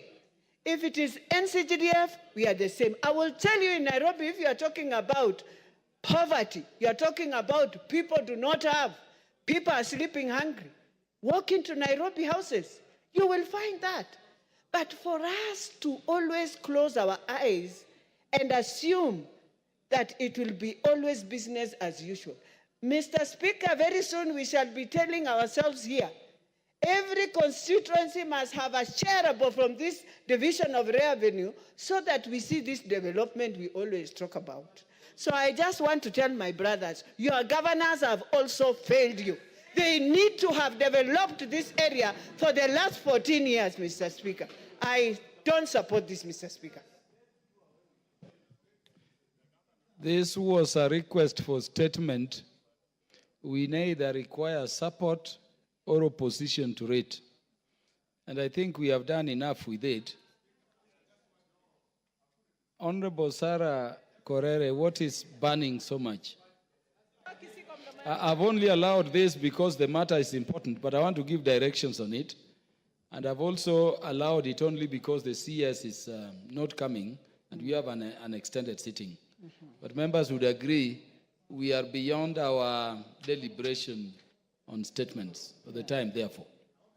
Honorable Korere, proceed. Shukrani Spika.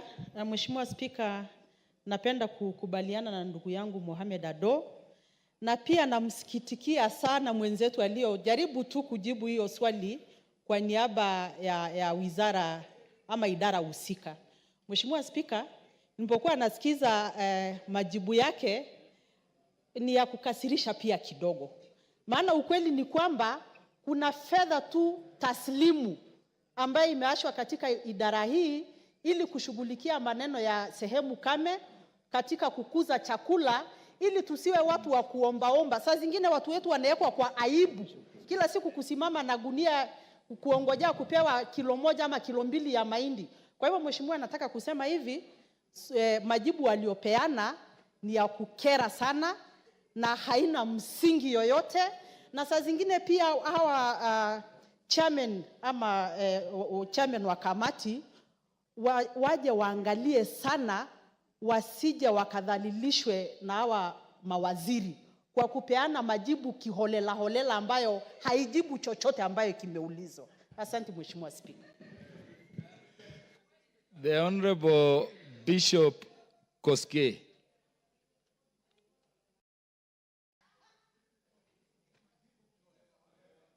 Thank you. Thank you, Mr. Speaker. On the issue of ASAL areas and marginalization as a theme since independence, I think it is about time, Mr. Speaker, we revisit the definition of the terms we have used over time.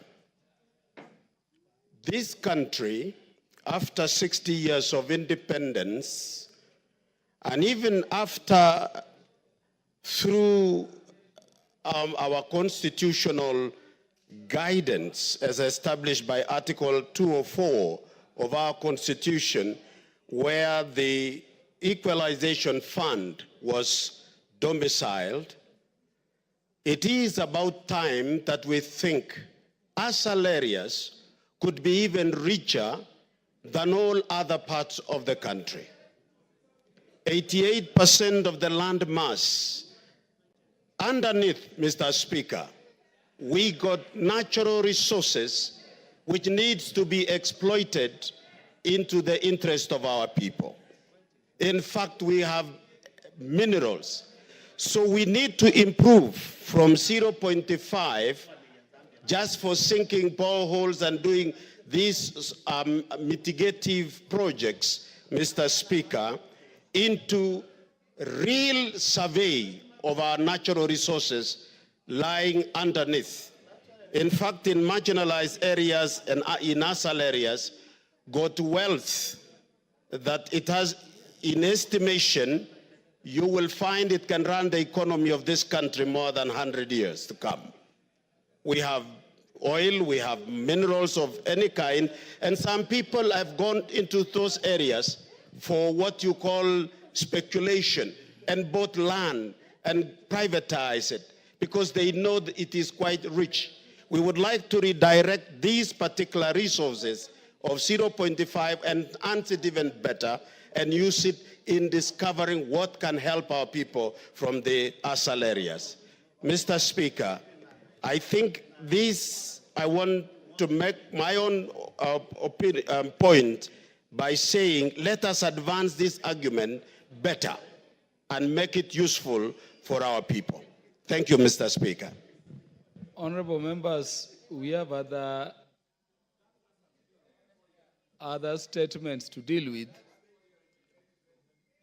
It was not a call for debate.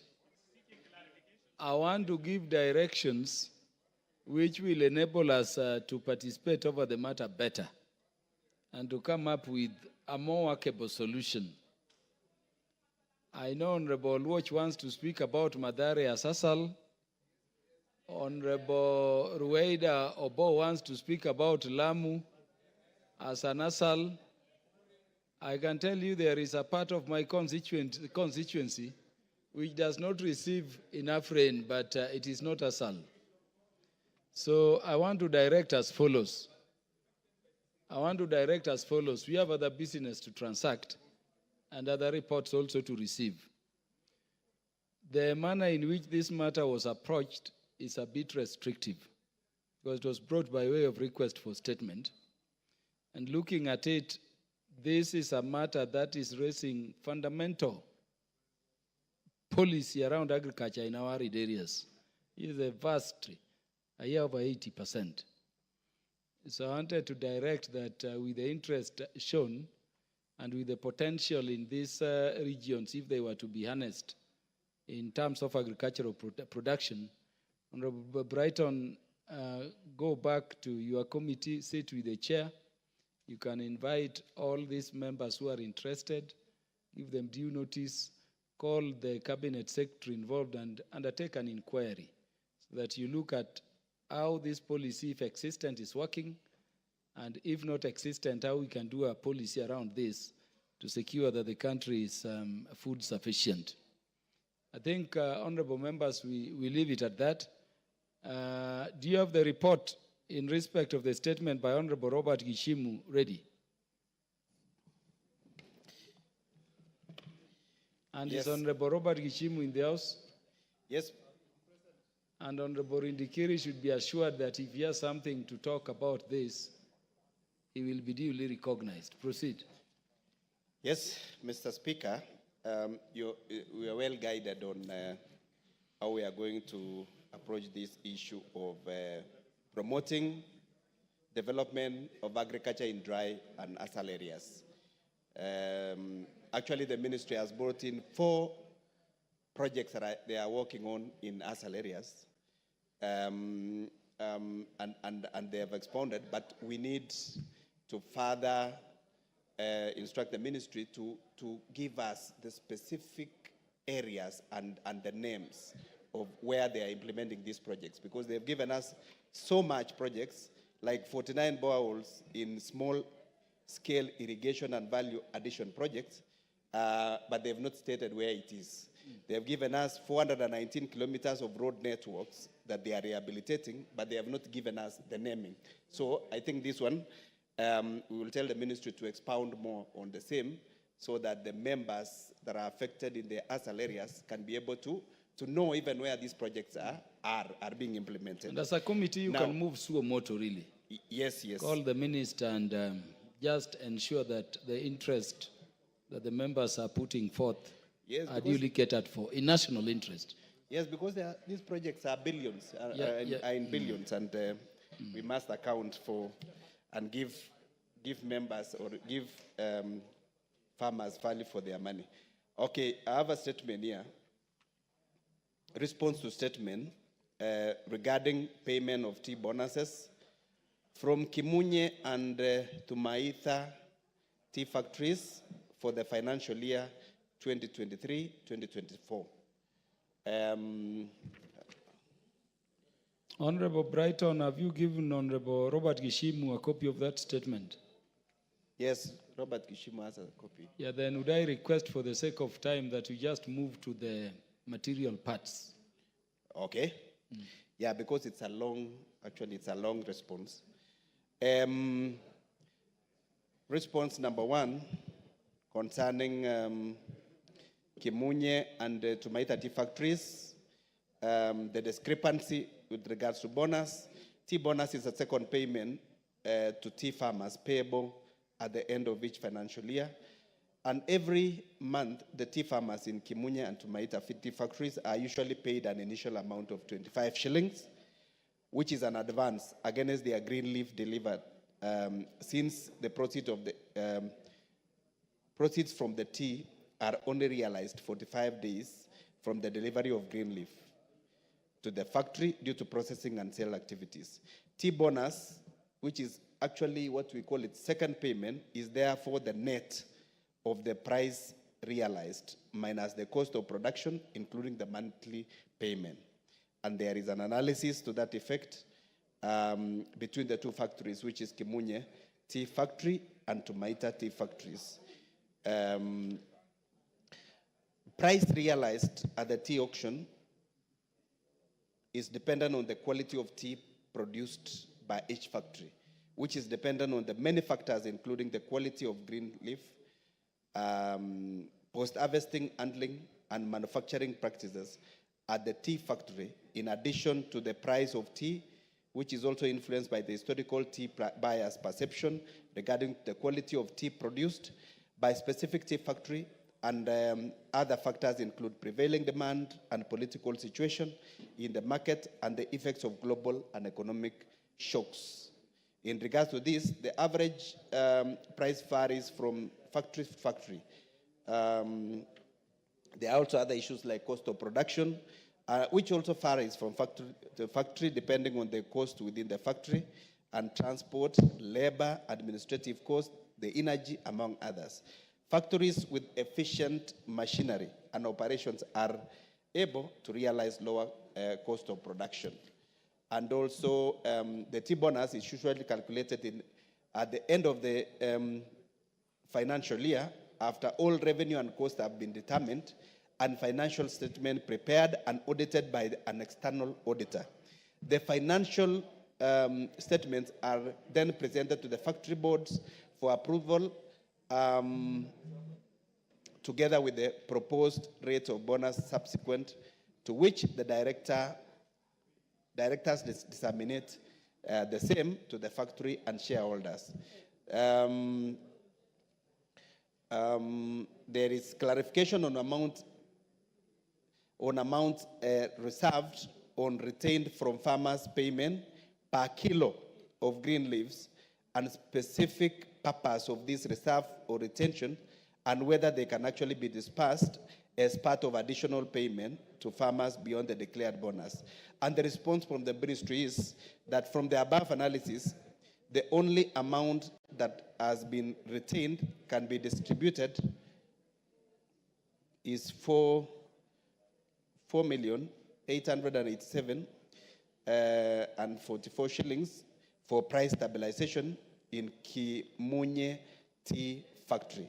Actually, there is a difference. There is a comparison between the retention of capital expenditure of the two factories, which is Kimunye Tea Factory set aside 54.3 million for placement of various machines that are critical to the functioning of tea factory, like boiler at 40 million, pre-sorter machine at 1.5 million, bin elevator at 1.4, replacement of withering fans at 3.6 million, withering steam valves upgrade at 3 million, disposal of asbestos at 2 million, and storage of bins at 4.5 million. And then in Tumaita Tea Factory, through an irrevocable resolution agreed to retain 11.5 million for the tea packing machine costing 2 million, winnower for 4.5 million, manual latte, and among other machines that were the amount was set aside to be purchased. Proposed dividend relates to the returns to the holders of commercial shares in accordance with the articles of association. Yeah. Retention of price stabilization of Kimunye Tea Factory is a provision to cover for future negative price fluctuations of the factory teas in the market.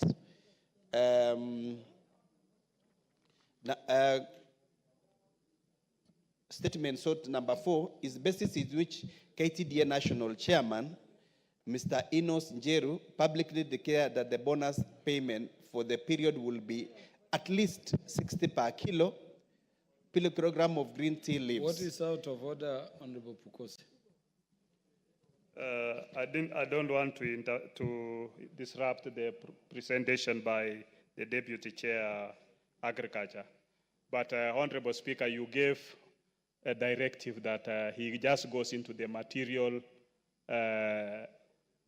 in terms of response, because the Honorable Member has read, and therefore I thought, Brighton, you could restrict yourself to the guidance of the Speaker. Brighton, why don't you go to the specifics in terms of the statement requested? I was in a parliament, Honorable Members, in Philippines, and where a report or a statement has been given to the member seeking it and they are satisfied, it is just passed. Where a member has something to raise further, the member indicates before the statement is called by the House. So why don't you just go to the specific responses straight away so that we save time? Thank you very much, Mr. Speaker. You know, sometimes the farmers are following this.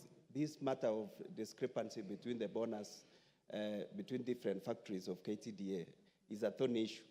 In fact, in my area, we lost one life because of agitation and the discrepancy between the bonus from west and east. You're right. And that is why proceed. This matter is being followed by farmers so that they can be able to account for where their bonuses went to.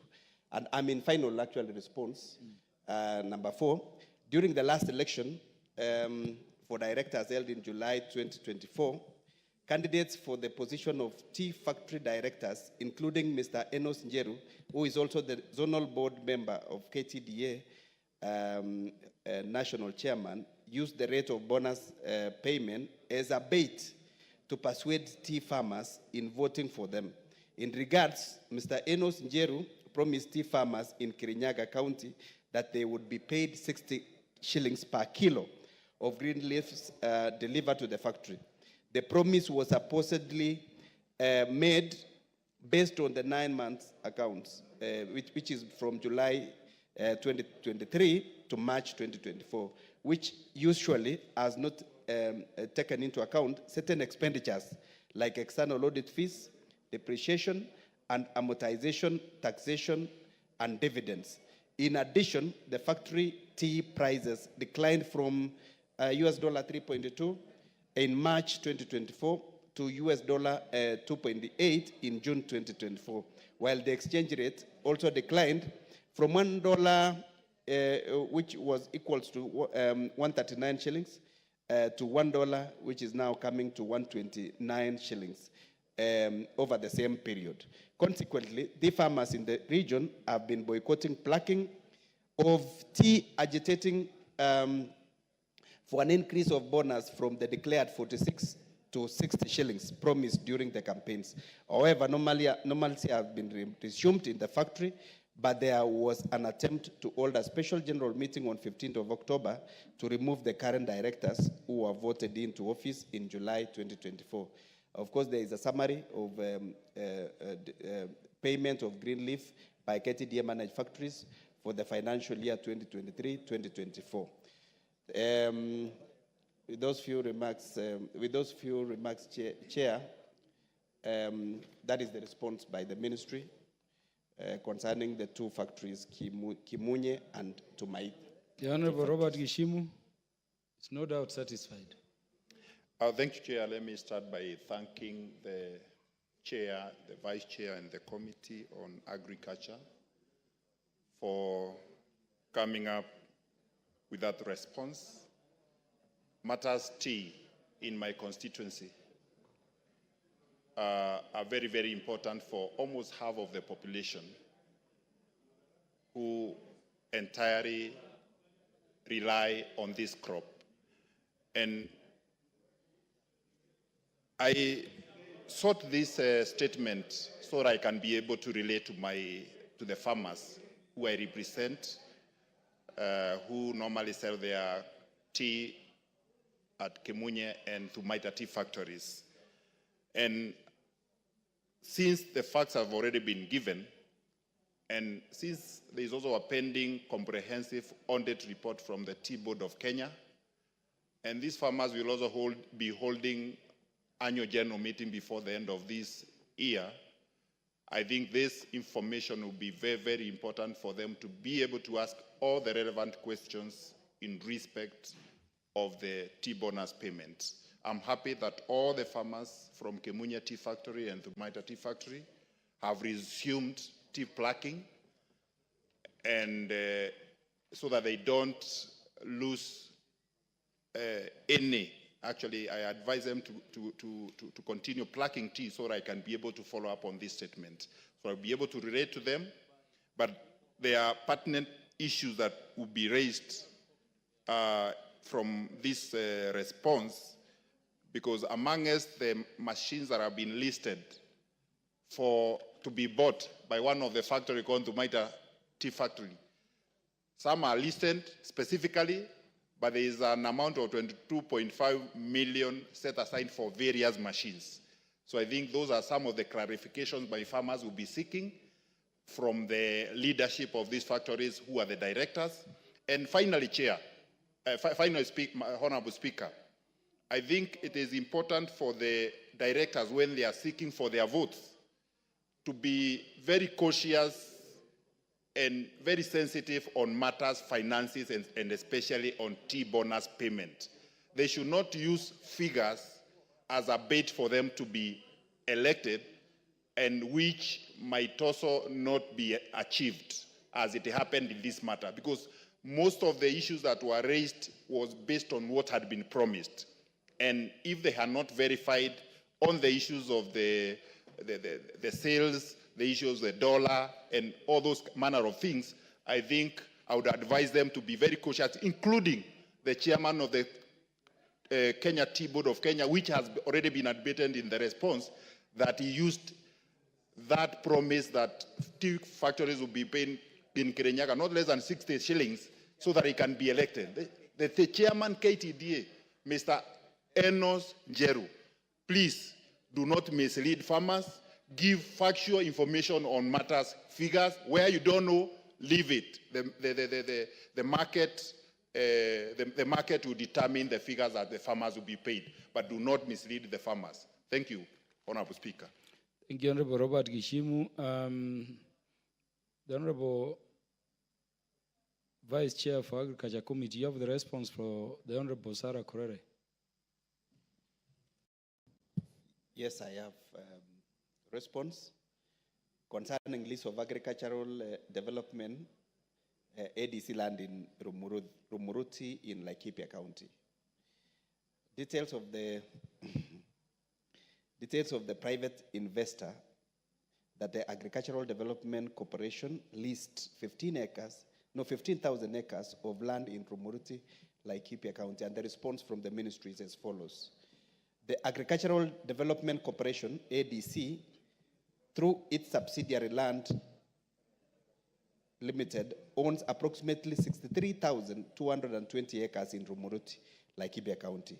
Out of these 63,220 acres, 15,000 acres were leased to the company called Waragus Limited.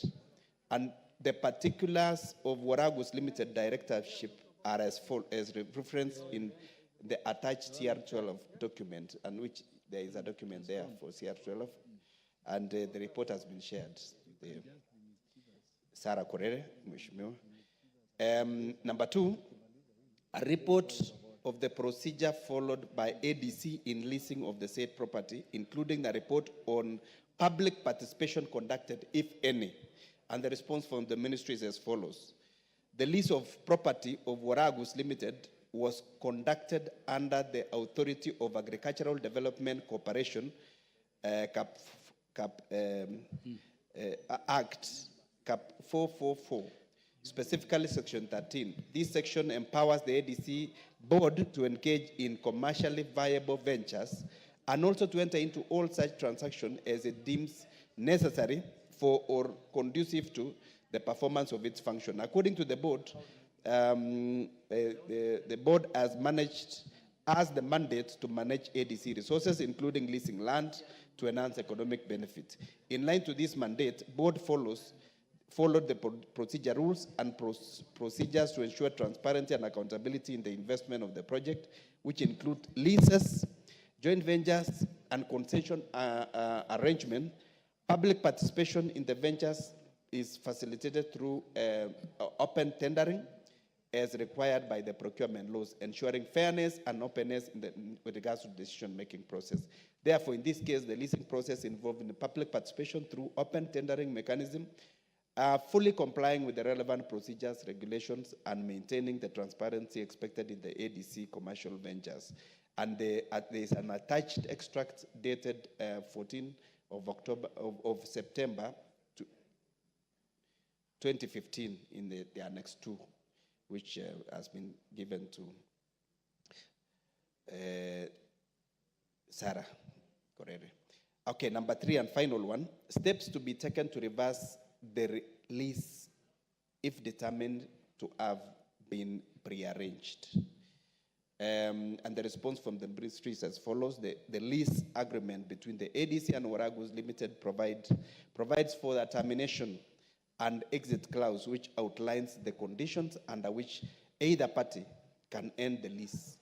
And if it is determined that this lease was prearranged, or that any party has failed to meet the obligation under the terms of the agreement, a notice of terminate can be issued in accordance with the provisions of the lease.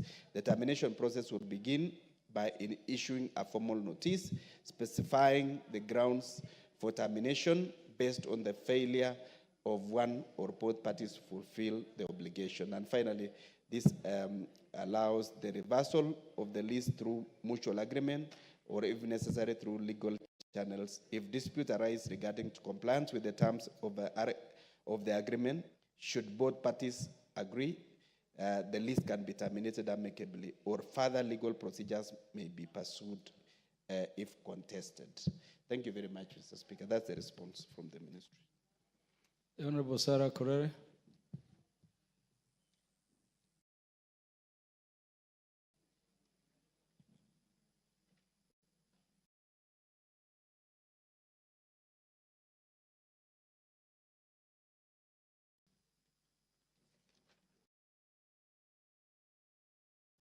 Whip.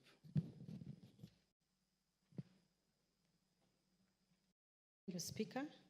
Speaker, again, I want to thank the Vice Chair of the Departmental Committee on Agriculture for attempting to answer. But Speaker, again, it goes without saying, the response is shallow and annoying. Because Speaker, no ADC Mutara is a 63,000 acres piece of land in Laikipia.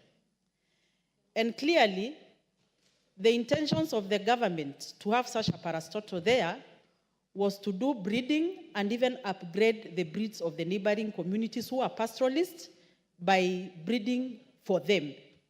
And Speaker, as we speak, it's an open secret. ADC Mutara does not have a single cow. A whole parastatal run by the public taxpayers' money with less than 1,000 goats. Doesn't make sense to have it there. And Speaker, to even make the matters worse, leasing land to one Waragus Limited, who purport to be livestock keepers, but now who are subleasing grass to the local community. So if my constituents want to go and graze in ADC Mutara, they have to pay some monies to this company. And I was just wondering, if they really had to lease that land to people who are livestock keepers, did they have to go and shop for livestock keepers elsewhere when we have them just around them in the immediate neighboring? So, Speaker, I want to say I'm not satisfied because, in fact, the answer is clouded in a lot of mischief or something that is being hidden. I want to say, Speaker, I will retreat and redraft a question direct to the CS for Agriculture. Because I think if we go in that kind of manner of answering things here, we'll not get to the bottom of this matter. And Speaker, I'm saying this because Laikipia is one place where the locals have always been marginalized by their land being taken away in the name of investment. Recently, Speaker, somebody was given 400 acres of land to build a rehabilitation center to rehabilitate drunkards. 400 acres. I don't know whether these guys were supposed to come and graze there, like literally, you know. While the people, the indigenous people of Laikipia, are still squatters. So now you are leasing 20,000 acres to Aragus. You are giving another 400 acres to the former second lady to build a rehabilitation center.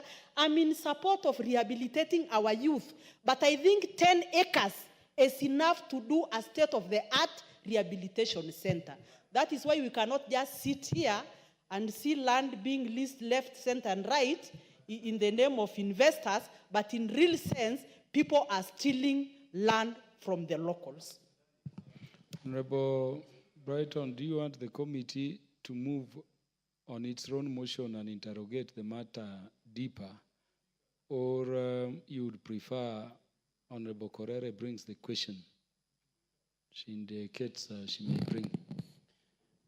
Speaker, Honorable Because clearly there appears to be some issues beyond yes, that Honorable statement. Correra has brought in more issues than what was asked in this particular, and there are very serious issues that matter, which needs more investigation. We will therefore take it back to the committee to do further investigation on the matter of the land that is, she said, has been leased out irregularly. Maybe she can also pursue the other route of a question, but as... No, not necessary. Take it up on your own motion. You know the inadequacies of statements, but ultimately we are resolving issues of concern to Kenyans whom we represent. So take it up, invite Honorable Correre, invite the sector heads, the cabinet secretary involved, and in each case where you have promised you'll be undertaking inquiry or further investigations, do it expeditiously and ensure there is a report before the House, which we can then all debate and enrich for proper policy in the direction. Honorable Karoli, we want to go into other business. No, I'll be very brief. Honorable Speaker. Thanks for the opportunity. As a matter of fact and law, lease of government land, whether owned by a parastatal or directly by central government, is actually privatization. So when they're investigating this matter, they should tell us how the leasing of that land fits within the Privatization Act and within the privatization process. Because what ADC owns, when you lease to a third party, a private party, you have actually undertaken privatization. I am sure when the land in Laikipia was leased, there was no privatization plan brought to this House. There was no scheme brought to this House. There was no approval of this House. So all those leases are illegal, and anybody holding ADC land under lease is actually somebody who has committed a crime. And that is the position in law. So when you do the investigations, be very clear. Tell us when the privatization plan was approved by this House for the leasing of ADC land. And that goes to even the land at the University of Nairobi and Moi University. I think we need to be very clear, instead of committing all these crimes against Thank you, Honorable Karoli. So, Honorable Brighton, you see the reason as to why I say you should come up with a report which can then be debated. That knowledgeable persons like the Honorable Karoli, if they don't come before the committee, they can speak to whatever report you'd, of course, bring. Because ultimately, we are moving under Article 95, Sub-Article 2, to resolve issues of concern to the people. What is out of order, MP for Sotik? Mr. Speaker, I would like to revert back to the issue of tea, because, Chair, I raised my hand, and you completely refused to see my hand. So, no. Mr. Speaker, I want to request that I make a few comments on the tea issue. Honorable Segei, there is something we call in law code sphincters officio. Parliament is functionally out of that business for now. So I stand down. And I can assure you this is not those matters which would permit you to deal with us the way you used to deal with us when you were commissioner. Next order.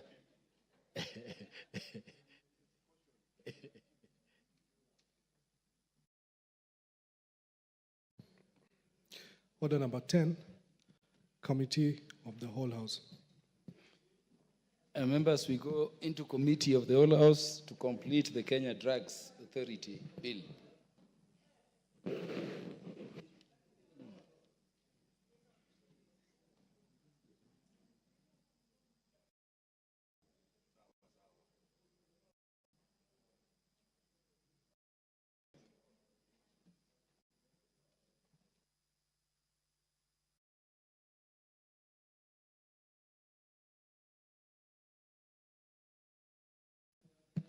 Very well, honorable members. You can now resume to your seats as we go back to the Committee of the Whole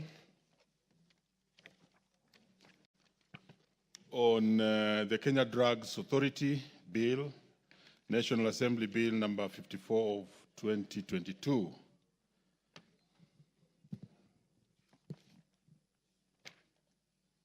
I think we had gone all the way to clause 79. So as we resume, just to update you, Chair, we shall begin with the clause 80 and then proceed all the way. Clause 80. Honorable members, I propose the question that clause 80 be part of the bill. There's an amendment. Mover. Chair, I move that the clause 80 of the bill be amended as per the order paper in subclause A, B, C, D, E, F, G, H is to harmonize the terms used in the bill with the title of the bill as proposed for amendment. This is to expand the scope to include all other means of conveying health products and technologies. Thank you, Honorable Chair. I propose the question that clause 80 be amended as proposed by the Chair. I now put the question that clause 80 be amended as proposed by the Chair. Will as many as without opinion say aye? Will as many as with a contrary opinion say nay? The ayes have it. I now put the question that clause 80 as amended be part of the bill. Will as many as without opinion say aye? Will as many as with a contrary opinion say nay? The ayes have it. Chair, you must get your committee members in place so that we proceed faster like we were doing in the morning. Let's proceed. Clause 81. I propose the question that clause 81 be part of the bill. There's an amendment, Chairperson. Thank you, Chair. Chair, I propose that clause 81 be deleted as per the order paper. And this clause infringes on the exercise of the functions of the authority contrary to the recommendation of the WHO, World Health Organization. I propose the question that clause 81 be deleted as proposed by the Chair. I now put the question that clause 81 be amended as proposed by the Chair. Will as many as without opinion say aye? Aye. Will as many as of contrary opinion say nay? The ayes have it. Clause 82. I propose the question that clause 82 be part of the bill. Chair. Honorable Chair, I propose that clause 82 be deleted as per the order paper. And that is, this is a regulation is a function of national government under the fourth schedule to the Constitution. I propose the question that clause 82 be deleted as proposed by the Chair. I now put the question that clause 82 be amended as proposed by the Chair. Will as many as without opinion say aye? Aye. Will as many as with contrary opinion say nay? The ayes have it. Clause 83. I propose the question that clause 83 be part of the bill. Chair. Chair, I propose that clause 83 be deleted as per the order paper. This clause infringes on the exercise of functions of the authority contrary to the recommendations of the World Health Organization. Thank you, Chair. Very well, Chair. This is another deletion. I therefore propose the question that Clause 83 be amended as proposed by the Chair. I now put the question that Clause 83 be amended. Members of that opinion say aye. Will as members of contrary opinion say nay? The ayes have it. Clause 84.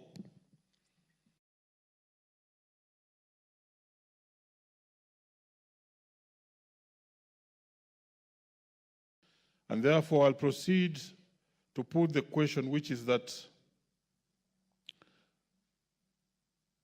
Clause 84 be part of the bill. Will as members of that opinion say aye?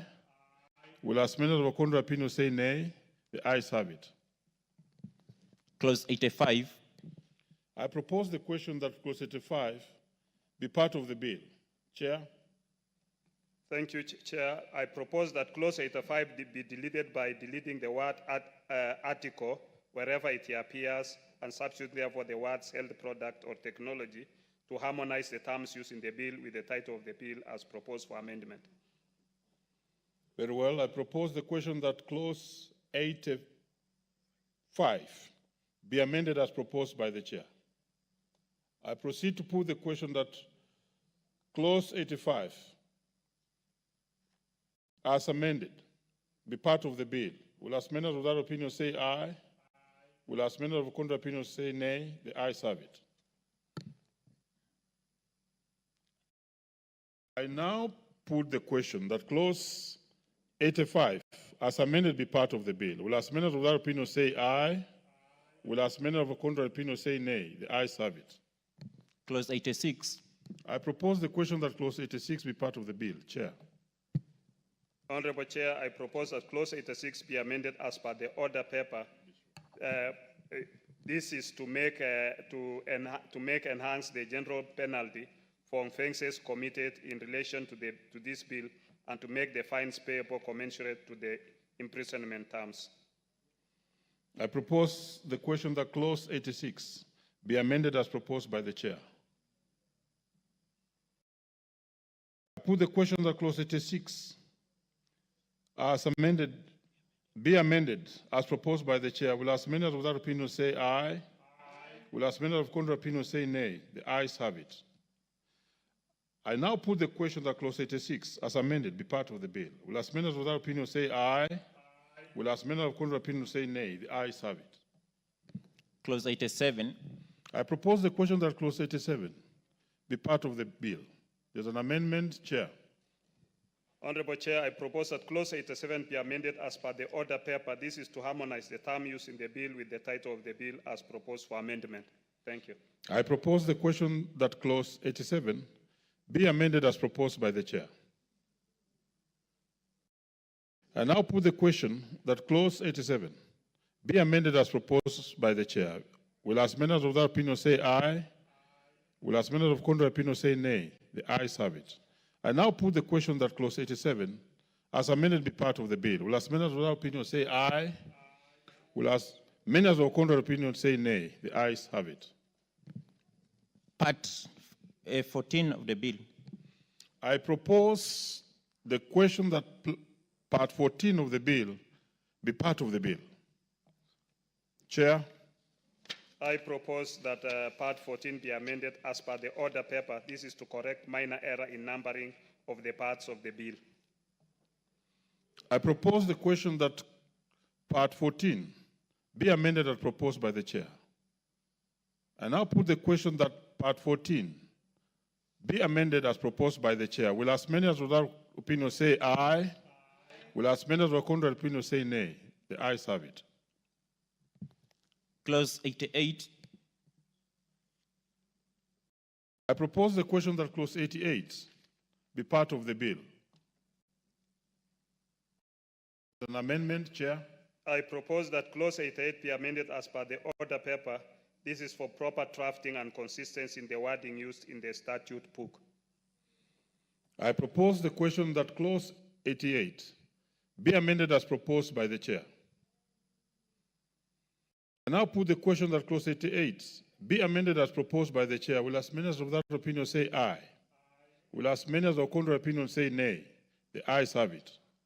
I now put the question that clause 88, as amended, be part of the bill. Will as many as of that opinion say aye? Will as many as of contrary opinion say nay? The ayes have it. Clause 89. I propose the question that clause 89 be part of the bill. There's no amendment on this one. I proceed to put the question that clause 89 be part of the bill. Will as many as of that opinion say aye? Will as many as of contrary opinion say nay? The ayes have it. Clause 90. I propose the question that clause 90 be part of the bill. Honorable Chair. Honorable Chair, I propose that clause 90 be amended as per the order paper. This is necessary for grammatical flow. I propose the question that clause 90 be amended as proposed. I'll take it again. I propose the question that clause 90 be amended as proposed by the chair. Will as many as of that opinion say aye? No, let me take it again. Let's go back and take that whole clause again. Clerk, please. Clause 90. I propose the question that clause 90 be part of the bill. Honorable Chair. We are taking it again. Thank you, Chair. Chair, I propose that clause 90 be amended as per the order paper. This amendment is necessary for proper grammatical flow. I propose the question that clause 90 be amended as proposed by the chair. I now put the question that clause 90 be amended as proposed. Will as many as of that opinion say aye? Will as many as of contrary opinion say nay? The ayes have it. I now put the question that clause 90 as amended be part of the bill. Will as many as of that opinion say aye? Will as many as of contrary opinion say nay? The ayes have it. Clause 91. I propose the question that clause 91 be part of the bill. Chair. Honorable Chair, I propose that clause 91 be amended as per the order paper. This is for proper reference to the Auditor General as designated under Article 229 of the Constitution, and which is the successor of the Kenya National Audit Office. I propose the question that clause 91 be amended as proposed by the chair. I now put the question that clause 91 be amended as proposed by the chair. Will as many as of that opinion say aye? Will as many as of contrary opinion say nay? The ayes have it. I now put the question that clause 91 as amended be part of the bill. Will as many as of that opinion say aye? Will as many as of contrary opinion say nay? The ayes have it. Clause 92. I propose the question that clause 92 be part of the bill. There's an amendment, Chair. Honorable Chair, I propose that clause 92 be amended as per the order paper. This amendment provides that the authority may invest its funds only with the approval of the Cabinet Secretary for the National Treasury. I propose the question that clause 92 be amended as proposed by the chair. Now put the question that clause 92 be amended as proposed. Will as many as of that opinion say aye? Will as many as of contrary opinion say nay? The ayes have it.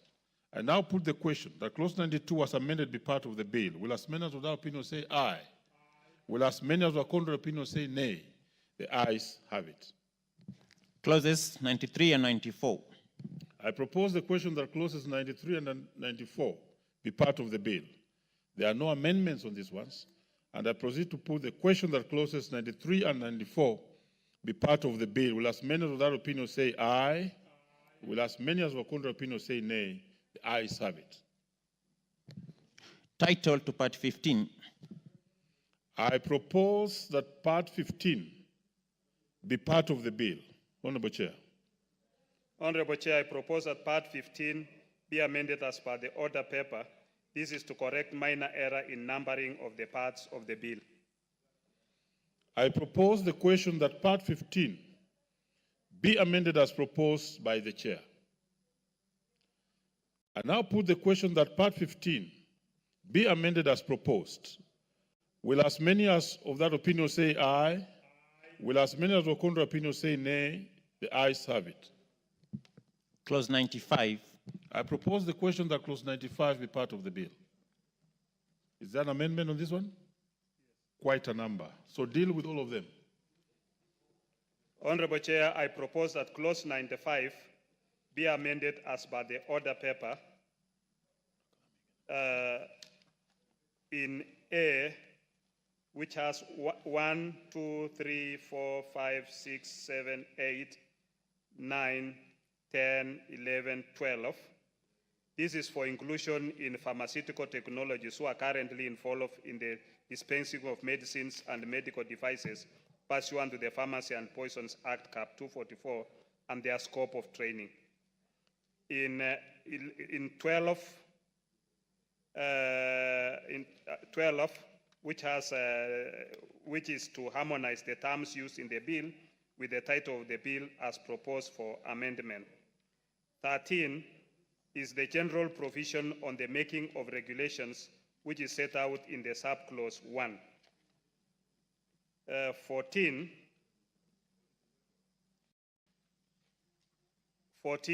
which has A and B, is to provide for the making of regulations on licit use of narcotic and psychotropic substances, parallel importation of medicines, safety monitoring, pharmacovigilance, and post-market surveillance. Thank you, Honorable Chair. Very well. I propose the question that clause 95 be amended as proposed by the chair. Yes, Honorable Elachi. You are very active in the morning. Proceed. Thank you, Chair. Chair, when you look at this provision, and Chair should explain properly, because you realize, Chair, we have so many chemists that are all over, pharmacists that have opened all over. You find in every 2 blocks there's a chemist, Now, when you come and put all this so that now this pharmacist or this chemist can be regulated in this manner, it is very crucial, because you find even today, while you're trying to prescribe the standards or the compositions or all those things, is that how do we then give assurance to the public that we have quality on some of the drugs that you find, and what measures are we giving some of these chemists where you only find 5 drugs in their chemist? You are wondering, is this really a chemist operating, or what quality are we and controls do we have when we give them all this, Mr. Chair? Chair, to just guide the country, because now when you do from number 1 to N, really, if you walk into those chemists also, you will wonder whether indeed this is a chemist that is prescribed to the law and to the controls and quality assurances that people want to see. Chair, remember we said in the morning that you have to speak both to the House and to the country about these amendments, because they are very important. Proceed. Thank you, Chair. Chair, when you look at this clause 95, it talks of many issues. Among them is compounding of health products and technologies and dispensing of health products and technologies, and by qualified personnel. It also, in this bill, it is providing for what we call pharmacovigilance and post-market surveillance. It is also providing for regulations on release of vaccines and other biological products imported and manufactured in Kenya. What it means is that these are going to be regulated so that you must be able to meet the internationally accepted standards, whether you are manufacturing locally or you are bringing it from outside.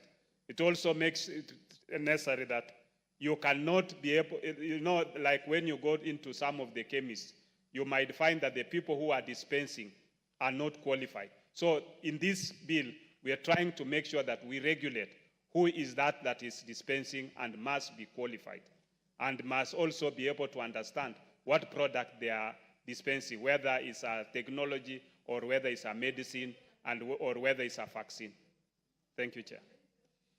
Very well, and Honorable Lachi, you remember, I believe you were here when the Deputy Speaker spoke on this, and this matter had been raised by the Honorable Dawood, in terms of achieving certain international standards so that these medicines, drugs that will be manufactured in this country can then attract market outside and beyond Kenya.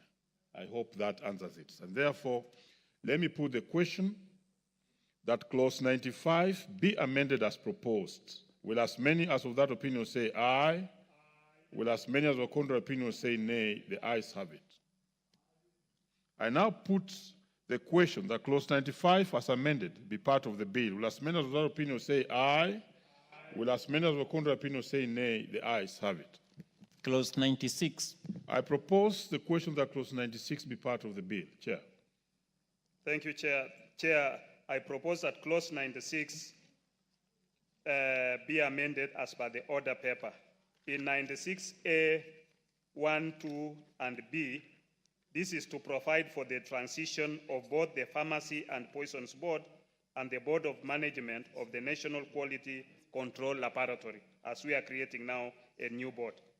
In C, which has A, B, and B, this is to provide sufficient time, which will facilitate the conduct of extensive stakeholder participation on the regulation of pharmacy practice regulation. The amendment further seeks to ensure that the Pharmacy and Poisons Board shall continue to exist. Order, Honorable Chair. I think you moved faster than you should have. Had I proposed the question? Yes. I propose the question that clause 96. Oh, you're still moving. Yes. Proceed. Thank you, Chair.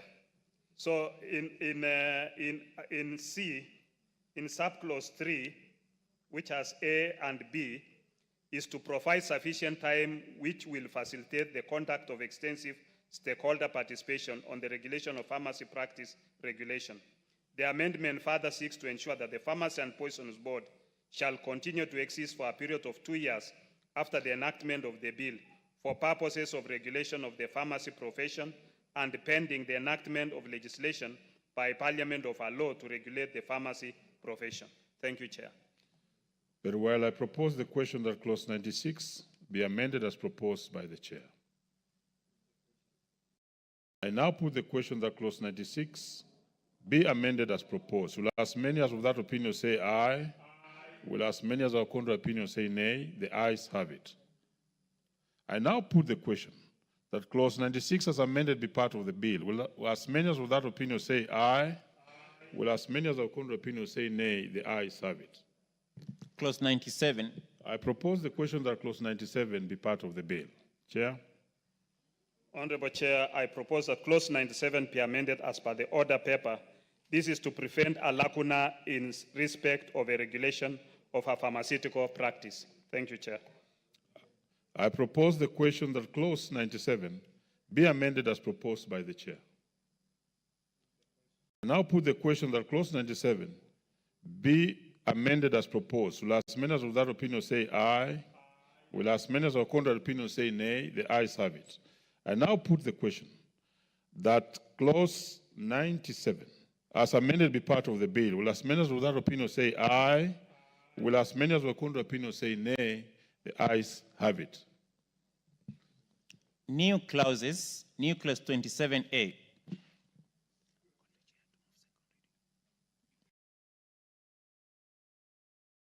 Chair, move clause 27A.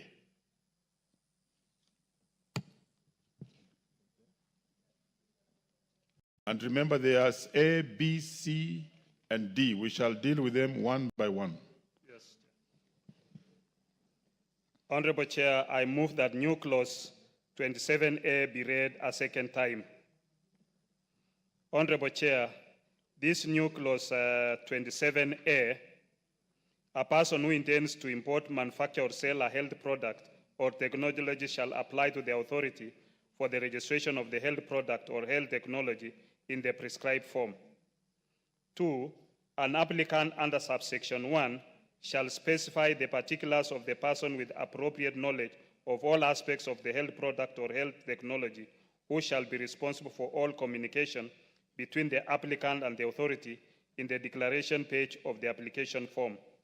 B, where the applicant is not a citizen of Kenya or is a company incorporated outside Kenya, appoint a local representative who shall be a citizen of Kenya, a person who is or has permanent residence, or a company incorporated in Kenya.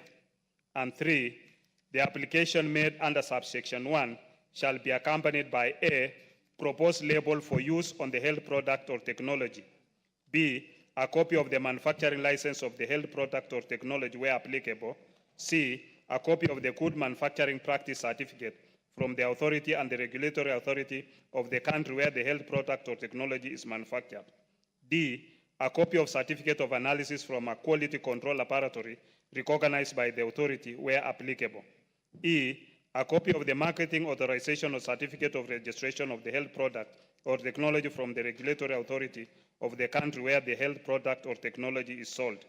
F, there are fileable data on the quality, safety, efficacy, and performance of the health product or technology submitted in a common technical dossier format. G, a sample of the health product or technology. H, proof of ownership of the site for the manufacture of the health product or technology where applicable.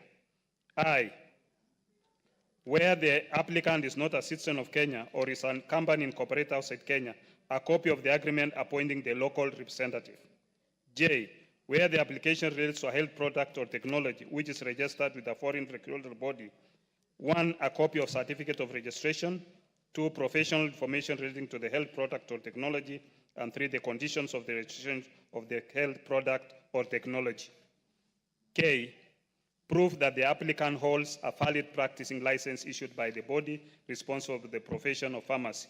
2, a valid wholesaler dealer's license issued in accordance with this act. 3, valid license to sell poisons issued in accordance with this act. Or 4, a valid manufacturing license issued in accordance with this act. And 5, proof of payment of the application fee is as prescribed by the authority. 4, an applicant shall notify the authority of any variation to the agreement appointing the local representative within the 2nd days of the variation. I move. Very well, Chair, and in future, because there are quite a number, you will also be summarizing them and speaking on them so that the members can understand. I now propose the question that the new clause 27A be now read a second time. I now put the question that the new clause 27A be now read a second time. Will as many as of that opinion say aye? Will as many as of contrary opinion say nay? The ayes have it. I propose the question that the new clause 27A be part of the bill. There being no debates, I now put the question that the new clause 27A be part of the bill. Will as many as of that opinion say aye? Will as many as of the contrary opinion say nay? The ayes have it. New clause 27B. Chair. Honorable Chair, I propose that new clause 27B be read a second time. This is the authority shall consider the application made under section 27A and shall, if it is satisfied of the safety, efficacy, quality, performance, and economic value of the health product or technology, register the health product or technology and issue a certificate of registration in the prescribed form.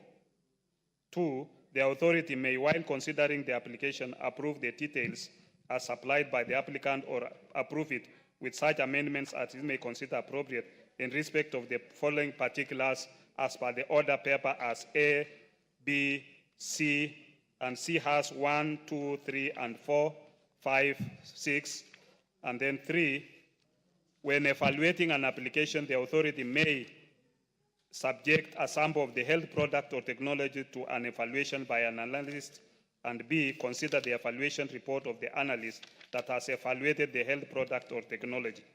And 4, where the authority is not satisfied with the quality, safety, efficacy, performance, or economic value of the health product or technology, it may, after providing an opportunity to the applicant to be heard, reject the application and inform the applicant the reasons for rejecting in writing.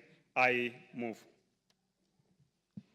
I propose the question that the new clause 27B be now read a second time. I now put the question that the new clause 27B be now read a second time. Will as many of that opinion say aye? Will as many as were contrary opinion say nay? The ayes have it. I propose the question that the new clause 27B be part of the bill. I now put the question that the new clause 27B be part of the bill. Will as many as of that opinion say aye? Will as many as of a contrary opinion say nay? The ayes have it. New clause 27C. Mover, and you can summarize. Honorable Chair, I move that new clause 27C be read a second time. This, the authority may, where it considers necessary to protect public health or in the event of a threat to life or health, issue a provisional certificate of registration for health product or technology. Chair, in the order paper, you have a person who intends to obtain the provisional certificate of registration for health product or technology under Section 1 shall apply to the authority in the prescribed form. And 3, where the applicant is not a citizen of Kenya or is a company incorporated outside Kenya, the applicant shall appoint a local representative who shall be a citizen of Kenya, a person who or has permanent residence, or a company incorporated in Kenya.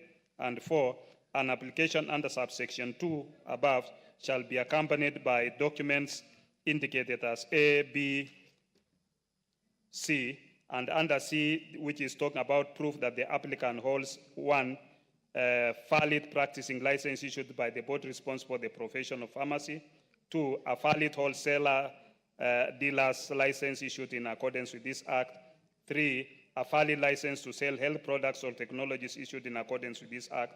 4, a valid manufacturing license issued in accordance with this act. And 5, proof of payment of the application fee as prescribed by the authority. And then we have 5, 6, 7, 8 as per the order paper. I propose the question that the new clause 27C be now read a second time. I now put the question that the new clause 27C be now read a second time. Will as many as of that opinion say aye? Will as many as of contrary opinion say nay? The ayes have it. I propose the question that the new clause 27C be part of the bill. Absence of any interest, then I now put the question that the new clause 27C be part of the bill. Will as many as of that opinion say aye? Aye. Will as many as of a contrary opinion say nay? The ayes have it. New clause 27D.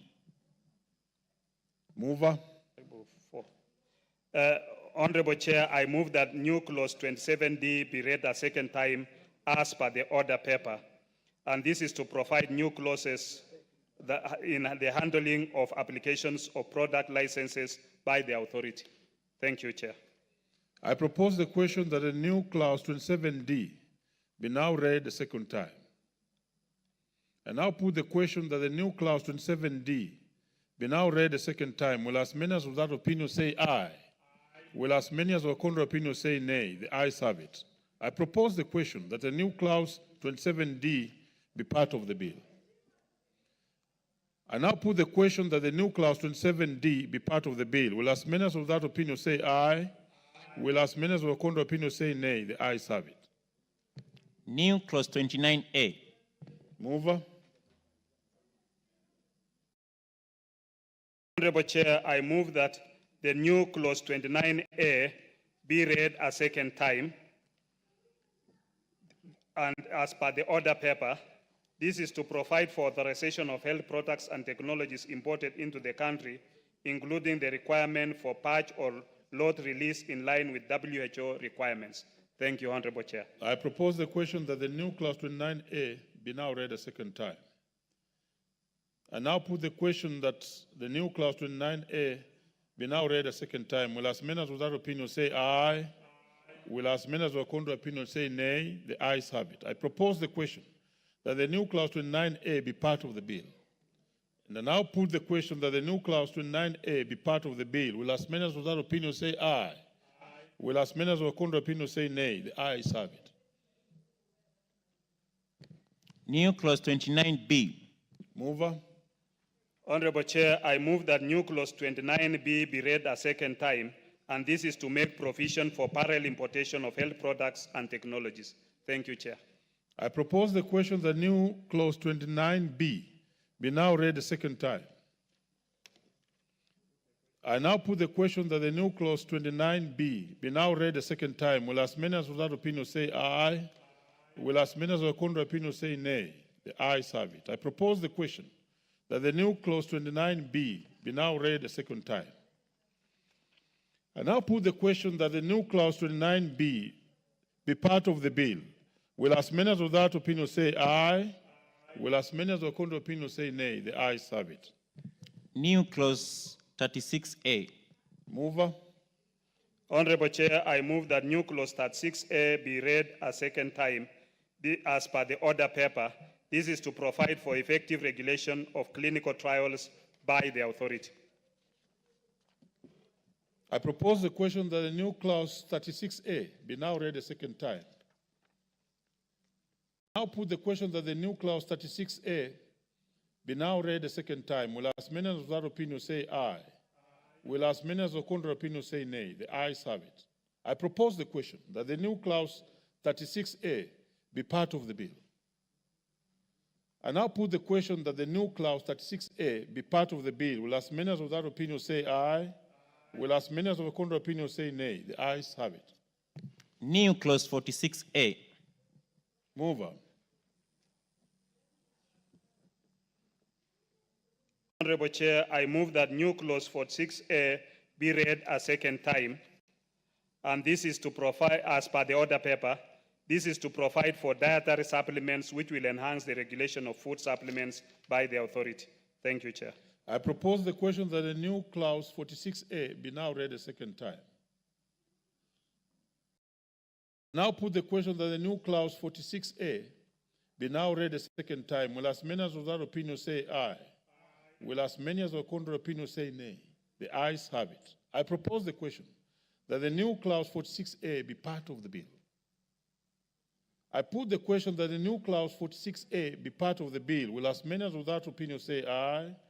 Will as many as with contrary opinion say nay? The ayes have it. New clause 50A. Mover.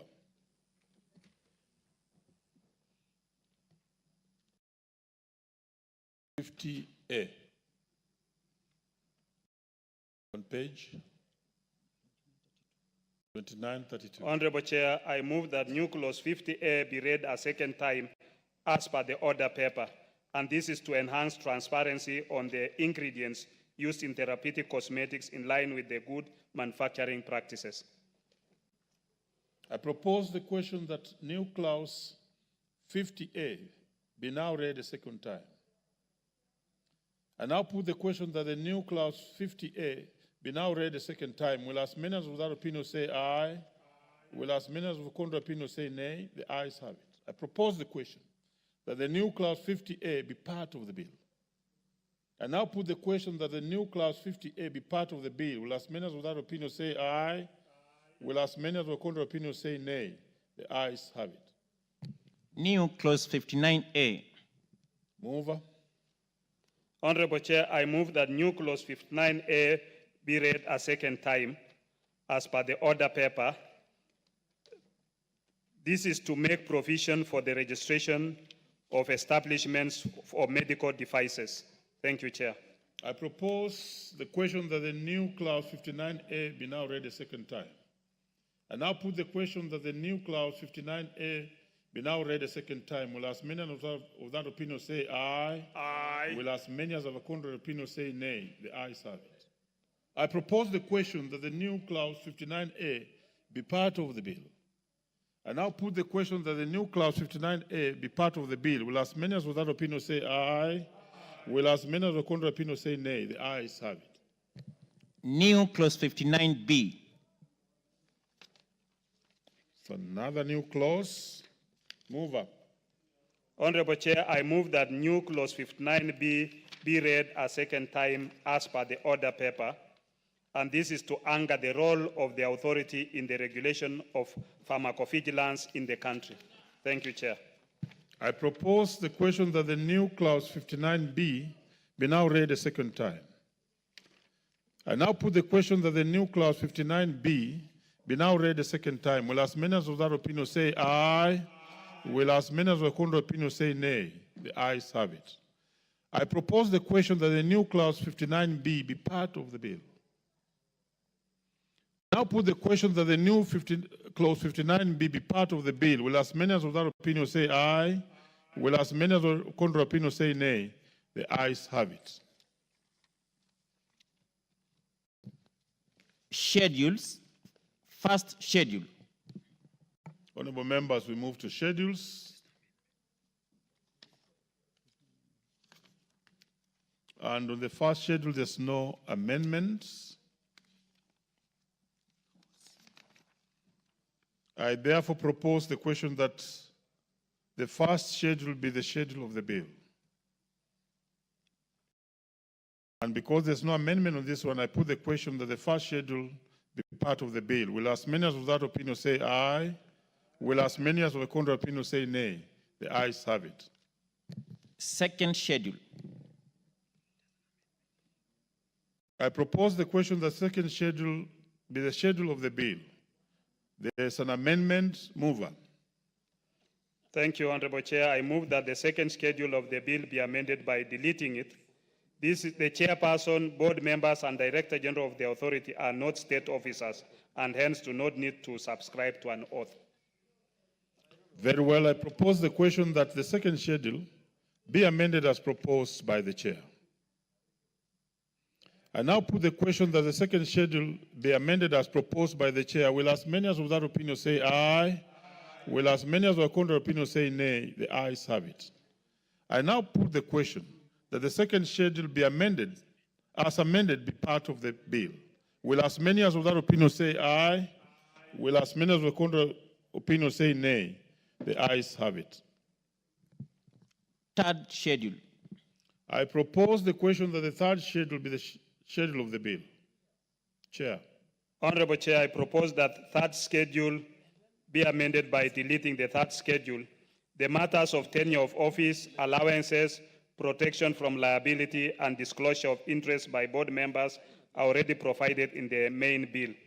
The issue of approval of the board members by Parliament has been proposed for deletion as the authorities' board members are not state officers. I propose the question that the third schedule be amended as proposed by the chair. I now put the question that the third schedule be amended as proposed by the chair. Will as many as without opinion say aye? Aye. Will as many as with contrary opinion say nay? The ayes have it. I now put the question that the third schedule as amended be part of the bill. Will as many as without opinion say aye? Aye. Will as many as of contrary opinion say nay? The ayes have it. Fourth schedule. I propose the question that the fourth schedule be part of the bill. There's an amendment, Chair. Honorable Chair, I put that the third schedule be amended as per the order paper. Fourth. And the fourth schedule be amended as per the order paper. This is by deleting it and substitute therefore the following new schedule. This is